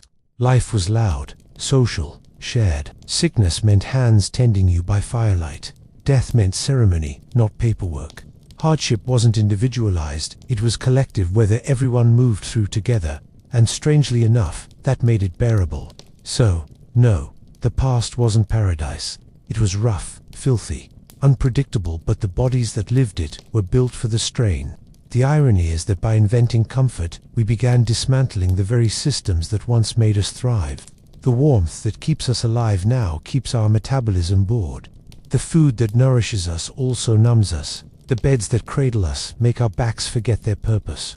It's almost poetic, really. The further humanity ran from discomfort, the closer it crept toward fragility. And as their descendants lounge under artificial light, drinking vitamin supplements to mimic what the sun used to do for free, the old world still hums beneath the surface, reminding anyone willing to listen that survival was never supposed to feel easy. Because for them, hardship wasn't the opposite of health. It was the proof of it. For most of history, fitness wasn't an aspiration. It was the side effect of not dying. Every single thing required movement. Fetching water meant miles of walking with a full load. Gathering food meant bending, squatting, stretching, and climbing. Hunting meant sprinting, throwing, dragging, and occasionally being thrown yourself. There was no core workout, there was just existence. And it shaped a body modern gyms still try to imitate in fluorescent captivity. The skeletons tell the story better than any wellness influencer could. Long bones dense as ironwood, joints smooth and well-aligned, spines curved for balance rather than collapsed under chairs. These people didn't sit, they crouched, knelt, rested against the earth like they were part of it. Their hips opened, their ankles flexed, their ligaments stretched daily, because daily life was physiotherapy. Modern anatomy textbooks quietly admit it. Hunter-gatherers had stronger bones and better posture than nearly any era that followed. Their cardiovascular systems were tuned to constant motion, steady effort, punctuated by bursts of speed. They didn't work out in the modern sense because they never stopped working. Calories went in, energy went out. The economy of the body was balanced, ruthless, and efficient. Their metabolism knew hunger not as an emergency, but as rhythm. Fasting wasn't trendy. It was Tuesday. Food scarcity forced cellular systems into repair mode, activating what we now call autophagy, the body's natural recycling process. Each gap between meals tuned them tighter. When food finally came, it was earned, metabolized cleanly, stored minimally. They didn't hoard, they processed. Even discomfort refined them. Exposure to cold triggered thermogenesis, building resilience from the inside out. The body learned to burn fat for warmth, to shiver not as weakness but as exercise. Heat did the same, training sweat glands and vascular dilation. The environment was the gym, the weather, the coach. No subscriptions, no mirrors, no mercy. Their endurance wasn't limited to muscle. Immune systems were honed through dirt and danger. Cuts, infections, parasites, constant low-level battles that trained the body's defenses like sparring partners. Modern medicine calls it hygiene hypothesis. Translation: the fewer germs we meet, the less prepared we are when they return. They lived among bacteria like old neighbors, sometimes quarreling, but mostly coexisting. And yet, their health wasn't perfect. It was practical. A broken bone could still mean death. Childbirth was perilous. Infection was patient and opportunistic. But for those who survived childhood, life expectancy wasn't the cliché 20-something myth. Many lived into their 60s, even 70s. What mattered wasn't medicine, but maintenance. Bodies constantly tested simply lasted longer because they remembered how to repair themselves. Compare that to now. Climate-controlled comfort, constant sitting, light without darkness, food without effort. The muscles slacken, bones thin, hearts idle.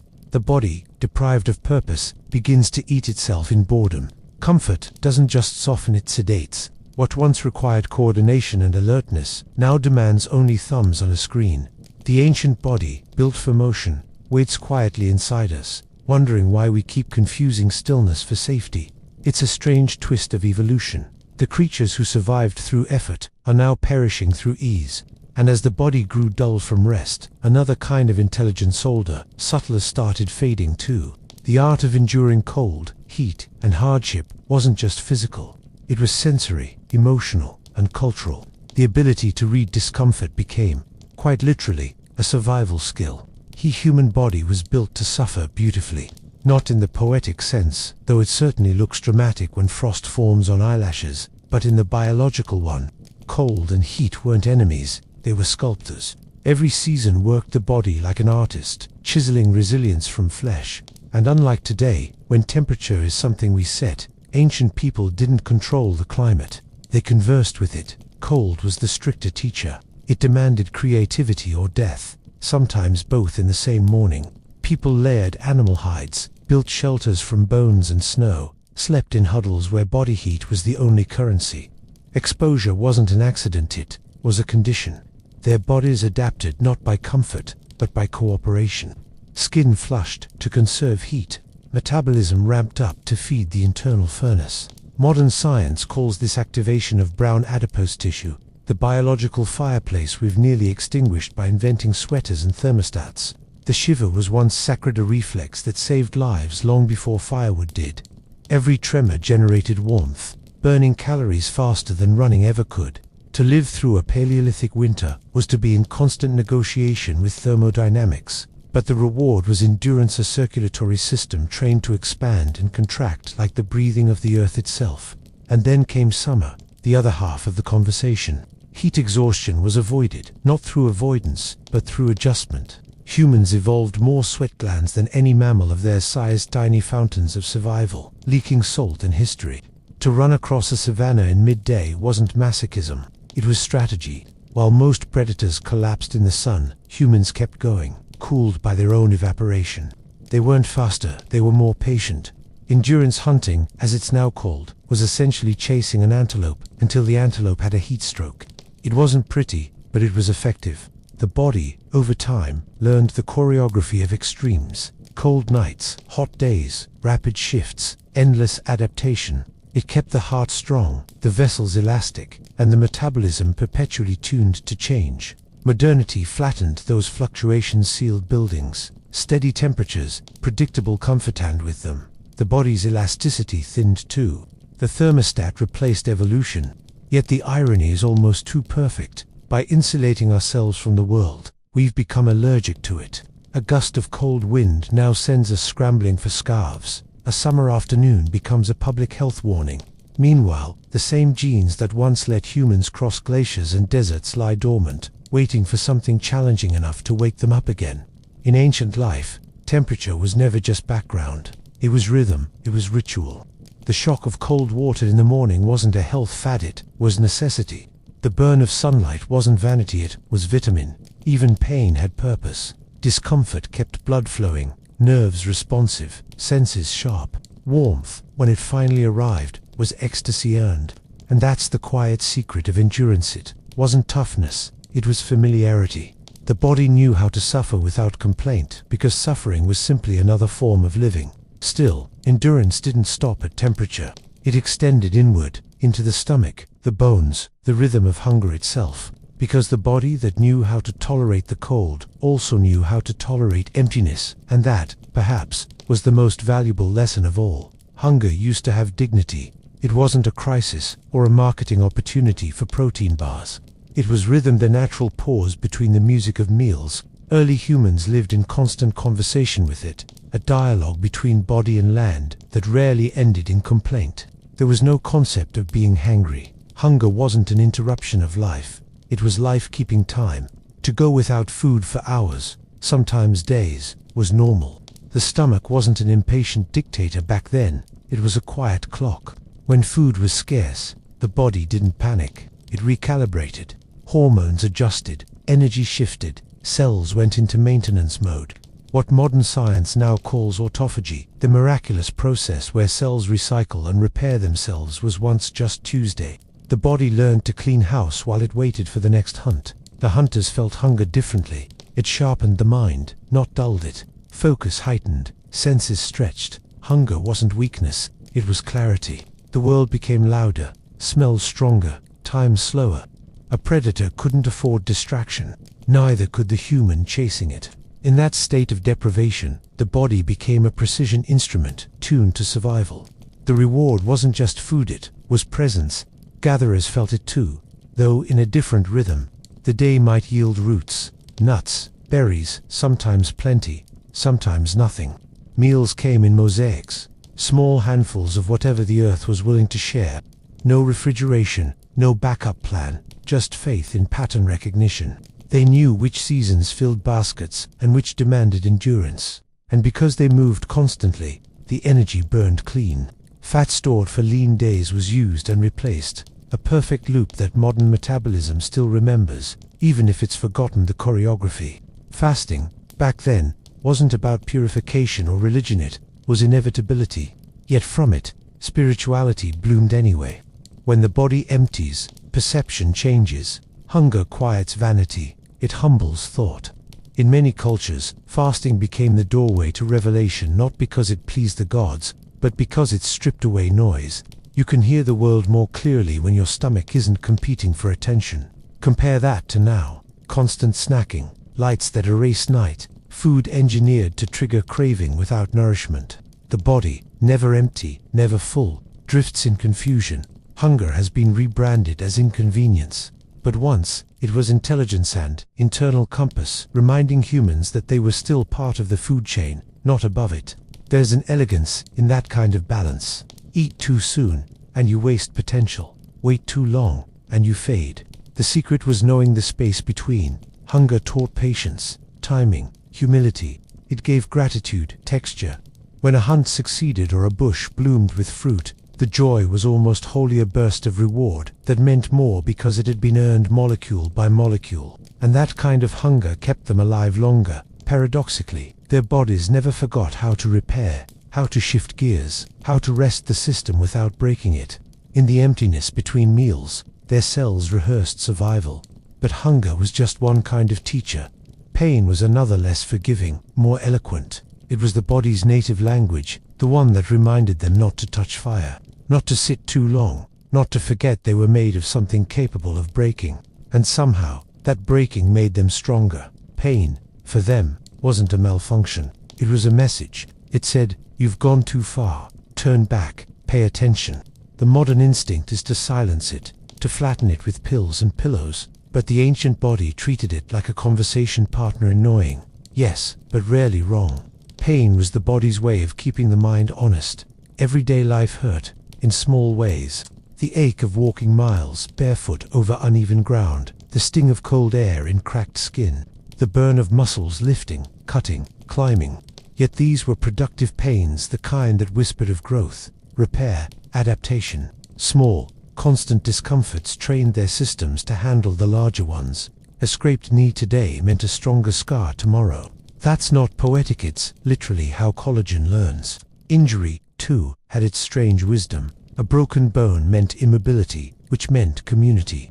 You healed only because others fed you, warmed you, and waited for you to return to usefulness. Healing was social. It reminded everyone that weakness was temporary and that survival was collective, not individual. Pain, shared aloud around the fire, became story. And story, told again and again, became instruction. Even emotional pain, loss, exhaustion, fear had structure. Rituals softened it, not by denying it, but by giving it choreography. Mourning was public, rhythmic, repetitive. Grief didn't stagnate. It circulated. Modern psychology would call it somatic processing. They called it living through it because there wasn't another option. The body's relationship with pain was a partnership forged by necessity. Immune systems learned from infection. Muscles learned from strain. Minds learned from failure. Every physical twinge carried data. Which plant cut too deep? Which rock was slippery? Which movement healed faster than it hurt? The environment provided constant exams, and the body graded itself accordingly. Pain was the world's oldest feedback loop, and for most of history, it worked flawlessly. Then came medicine, and with it, the well-intentioned desire to end all suffering. Noble, yes, but also quietly disastrous. Because pain is information, and without it, systems drift. We've built lives so insulated that the smallest discomfort now feels catastrophic. We call it chronic stress, burnout, sensitivity. The truth is simpler. We've forgotten how to interpret the signals. For the ancients, numbness was far more dangerous than pain. A limb you couldn't feel meant frostbite. A hunger you couldn't recognize meant sickness. A fear you couldn't name meant death, approaching quietly. Sensation, pleasant or not, was proof of aliveness. The opposite of comfort wasn't agony, it was absence. And perhaps the greatest irony is that all their pain, all their exertion and exposure may have bought them time. Their systems, constantly challenged but rarely overwhelmed, aged slowly and gracefully. The line between youth and old age blurred into one long act of maintenance. Comfort, when it existed, was earned, and that made it medicinal. But there was one luxury even they indulged: rest. Not the sprawling, screen-lit, all-day kind. The real kind, brief, efficient, and sacred. The kind that happened when the body collapsed in peace because it had finally done enough. Rest, for early humans, wasn't leisure, it was strategy. Sleep didn't happen when they were tired. It happened when it was safe enough to risk it. The body didn't plead for comfort. It took efficiency over softness every time. When the fire dimmed and redditors prowled, rest was less about relaxation and more about calculated surrender. They didn't drift to sleep, they negotiated it. The night belonged to vigilance. There were no locked doors, no alarms, only rhythm and rotation. Groups slept in cycles, taking turns to keep watch. Deep sleep came in brief waves, not in long, uninterrupted stretches. Anthropologists call it segmented sleep, but the body called it wisdom. Short bursts of rest between flickers of alertness kept the group alive, and somehow, the brain adapted perfectly. Even dreams became lighter, faster to exit if something rustled in the dark. They didn't fight their circadian rhythm. They lived inside it. The body followed the world's cues. Cooler air meant slowing down. Darkness triggered melatonin. Morning light restarted everything. No blackout curtains, no blue light filters, no arguments with alarm clocks. The sun was the only clock, and no one hit snooze on that. Their bedding was laughably simple grass hides, sometimes bare ground, yet their spines thrived. Natural surfaces forced constant micro-adjustments that strengthened muscles and aligned posture. Softness, the thing modernity worships, is terrible for structure.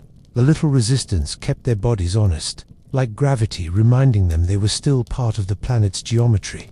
Dreams were practical too, not indulgent. They recycled memory, rehearsed threats, solved problems. Many cultures treated dreams as maps of the mind, lessons delivered by ancestors or the environment itself. When you spend your waking hours reading tracks and weather, even your subconscious takes notes.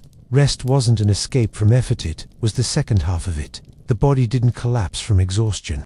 It completed a cycle. Cortisol dipped, heart slowed, repair began. This wasn't the indulgence of lying still under blankets. It was deep recalibration. Every night, the system reset itself without needing supplements, playlists, or mindfulness apps. They didn't schedule recovery. They embodied it. Even waking up had ritual. The dawn fire rekindled, breath visible in the cold air, bodies stretching naturally into movement. No caffeine, no sluggishness, just the return of light as permission to continue.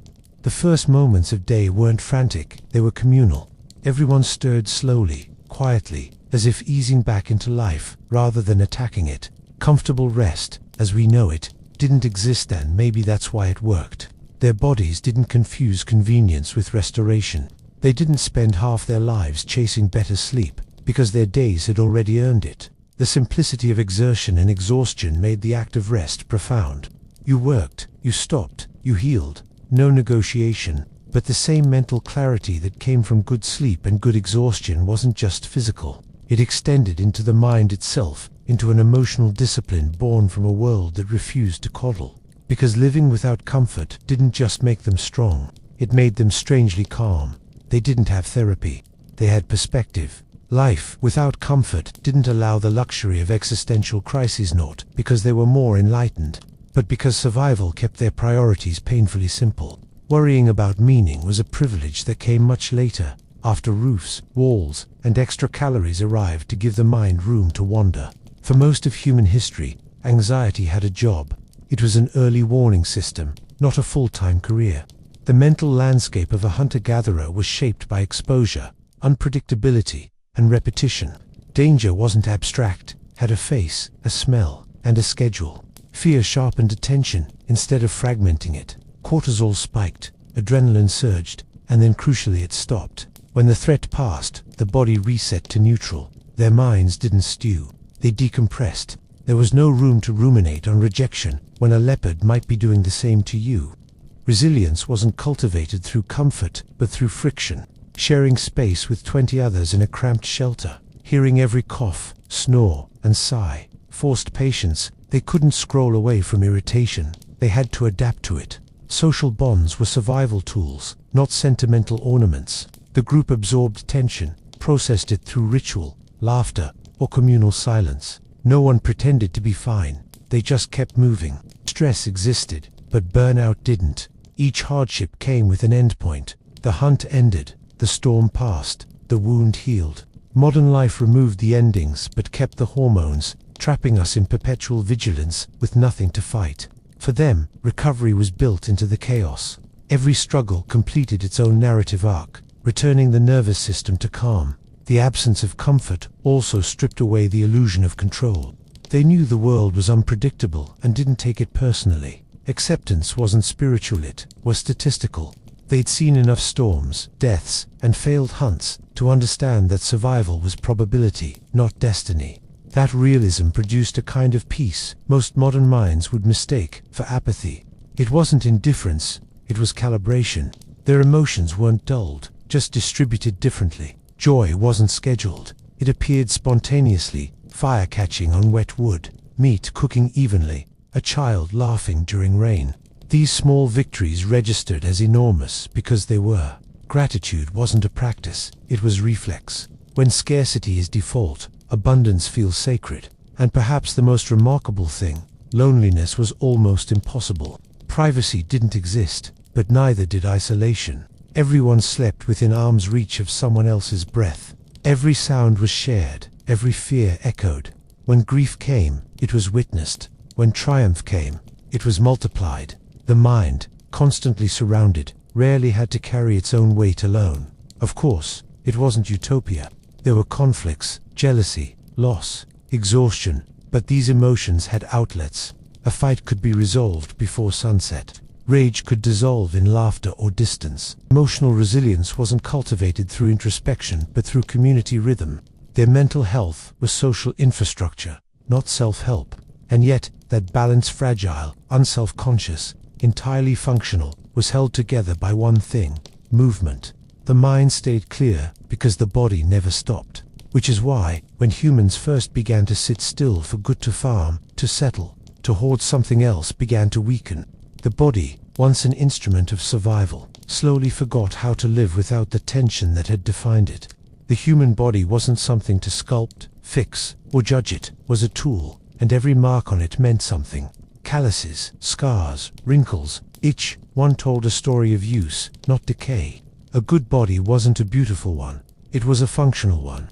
Muscles existed to move, not to impress. Skin was armor, hands were for survival, not selfies. They didn't have bodies, they were bodies, extensions of earth and motion. Every task was a form of laborious grace. Carrying water required balance. Crafting stone tools demanded rhythm. A hunter's throw, a gatherer's reach, a mother's lift, all of it was choreography, learned through repetition and passed down through example. They didn't call it training, it was simply life in motion. The precision of these movements, performed thousands of times, shaped joints, bones, and reflexes more intelligently than any modern exercise regimen ever could. Their bodies aged differently, too, not slower, but wiser. Joints wore out, yes, but they wore out evenly, through symmetrical use, not from sitting too long or standing too little. No one developed the modern catalogue of ailments named after chairs, screens, or convenience. Their ailments came from living too hard, not too softly. The skin told you where they'd been. Smoke from fires, ash, pollen, dust all became part of their surface. Smell was identity. Sweat was an embarrassment. Tit was language. A body in that world emitted information. What it ate, where it walked, who it belonged to. Cleanliness existed, but it wasn't sterilization. It was equilibrium. Dirt wasn't dirt. It was contact with reality. There was no division between body and environment. The same wind that shaped the trees shaped their skin. The same sun that hardened the soil darkened their shoulders. Their biology evolved as feedback from geography. Thickened soles matched terrain. Lung capacity matched altitude. Pigment matched latitude. The body was geography incarnate. Pain, fatigue, and hunger weren't things to eliminate. They were gauges on the instrument. To feel them was to know where you stood in relation to survival. The idea of listening to your body would have made no sense. Of course you listened to it. It was the only narrator that mattered. It told you when to move, eat, rest, flee, or adapt. And despite the hardship, they rarely hated their bodies. There was no mirror to feed comparison, no ideal to chase. Beauty was contextual. Strength meant fertility. Scars meant experience. Endurance meant reliability. The physical self wasn't something to escape, it was the passport to belonging. But the body, like all tools, came with maintenance. Without constant use, it rusted. When humanity discovered stillness, agriculture, sedentary life, permanent shelter, the body began to forget its original fluency. Muscles lost memory, joints stiffened, vision narrowed. The transition from moving through the world to owning a piece of it changed not just posture, but philosophy. And with stillness came a new kind of fragility, not just physical, but existential.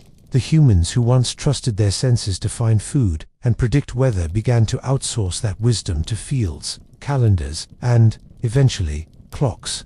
They started surviving differently by planning instead of perceiving. Stillness was supposed to make life easier. In a way, it did. You could plant things, own things, sleep longer, and pretend the world stopped moving when you did. But the price of comfort was subtle and irreversible. Decay. The muscles that once chased antelope learned idleness. The spine, once a flexible column of survival, bent toward grain and plow. Bodies that had once flowed through landscapes now folded into labor. The first farmers lived longer than hunters technically, but longer didn't mean better. Skeletons from early agricultural societies show shorter stature, weaker bones, more dental disease, and higher rates of infection. The diet that made abundance possible, grains and starches, also made deficiency inevitable. Where meat and fruit once provided balance, now carbohydrates ruled, and the body, used to variation, began to crumble under monotony.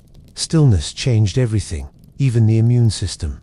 The bacteria of the soil no longer mingled daily with bare feet or open skin. The immune defenses, once trained like elite soldiers, grew untested and erratic. Allergies, inflammation, and chronic ailments quietly entered the story. The world didn't become safer, it became smaller, and the body started fighting ghosts instead of predators. The mind, too, shifted under stillness. Movement once flushed out anxiety, now it fermented. The endless tasks of agriculture, bending, planting, waiting, left too much room for thinking, and thinking without purpose tends to rot. Time became measurable, and therefore something to waste. The rhythm of life, once dictated by hunger and daylight, turned into the tyranny of schedules and seasons. People began counting years and, realizing, perhaps for the first time, that they were aging. Stillness also brought ownership, and ownership brought inequality. Those who controlled food didn't have to move. They could eat more, work less, and, slowly, weaken in luxury. Comfort separated classes. For the first time, fragility became a symbol of status. Palaces, replacing callousness. The soft hands of rulers became the visible proof of others' endurance. The irony was exquisite. The species that had conquered the planet by moving could now barely stretch without pain. The miracle of stillness, its promise of security, had stolen the very thing that made them resilient. They began to build walls, not realizing that each wall erected against danger also walled off adaptation. What had once been a dynamic partnership with the environment turned into an endless attempt to insulate from it. Even disease evolved with them. Sedentary life meant waste accumulation, stagnant water, rodents, and parasites. Plagues were born in villages, not wilderness. The motionless crowd became its own ecosystem, rich in resources, poor in immunity. Cities were the apex of civilization and the perfect petri dish for decay. And yet, they stayed. Because stillness brought predictability. You didn't have to read the sky anymore. You could survive without listening to the land. And maybe that was the beginning of forgetting how to live in rhythm with discomfort, how to hear the quiet messages of wind and hunger and pain. But even if the body dulled, the memory of movement stayed buried, deep, ancestral, impatient, waiting for some modern mind to remember that the comfort we worship today once meant the beginning of decline. And decline, as it turns out, is just another word for adaptation gone too far. Somewhere along the long, air-conditioned road of history, humanity decided that comfort was victory. We paved over the world, built walls thick enough to silence the wind, and invented entire economies to make sure we never shiver, starve, or sweat again. But the very things we escaped, cold, hunger, strain, were the same forces that had kept us alive, alert, and astonishingly durable. The further we drifted from discomfort, the further we wandered from the instincts that once defined us. Discomfort was never punishment. It was a compass. It told the body when to move, the mind when to adapt, and the tribe when to cooperate. The ache of muscles after work meant food on the fire. The burn of the sun meant harvest time. The bite of cold meant migration. Every inconvenience was a lesson in timing, balance, and respect for cycles. Modern life cut the feedback loop. The thermostat whispers instead of the wind. The car replaces the walk. The pill replaces the pause. We've edited out the tension that taught us who we were. Physiologically, The absence of stress doesn't make us safer, it makes us slower. Mitochondria, those tiny engines of energy, thrive on challenge. The immune system sharpens only when provoked. The heart grows strong through resistance. Even the brain rewires through friction and novelty. Comfort, when permanent, is cellular retirement. It's evolution putting its feet up. Culturally, too, we lost the ritual of strain. The elders once told stories of hardship not to romanticize pain, but to encode memory. This is how you keep going. Without those rites of endurance, modern life feels oddly weightless, missing the gravity that made existence meaningful. The daily battle against the elements once gave life contour and narrative spine. Now, with every obstacle outsourced to technology, the story flattens. We survive longer, but thinner, and yet, the body remembers. It still craves the sting of cold water, the sweat that smells of effort, the pulse that races not from anxiety, but from motion. When people plunge into icy rivers, hike barefoot, fast for clarity, or lift something heavy just to feel their lungs protest, they're not rebelling against modernity. They're remembering. Discomfort feels honest because it is. It's the body whispering, finally, something real. The wisdom of discomfort was simple. Everything valuable required effort. Warmth meant building a fire. Food meant patience. Health meant struggle. There was no shortcut, and that was the point.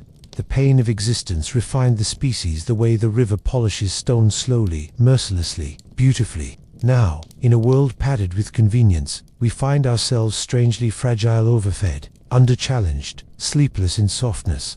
We've built paradise and discovered it's exhausting. The muscles ache for work, the mind for silence, the nerves for cold. Perhaps what we call wellness today is just the modern attempt to rediscover the lessons our ancestors never forgot. That life's balance lies not in escaping discomfort, but in learning to meet it halfway. Because somewhere deep in the genome, older than language, older than fear, the body still knows. Comfort is a lullaby, but discomfort is the sound of being alive.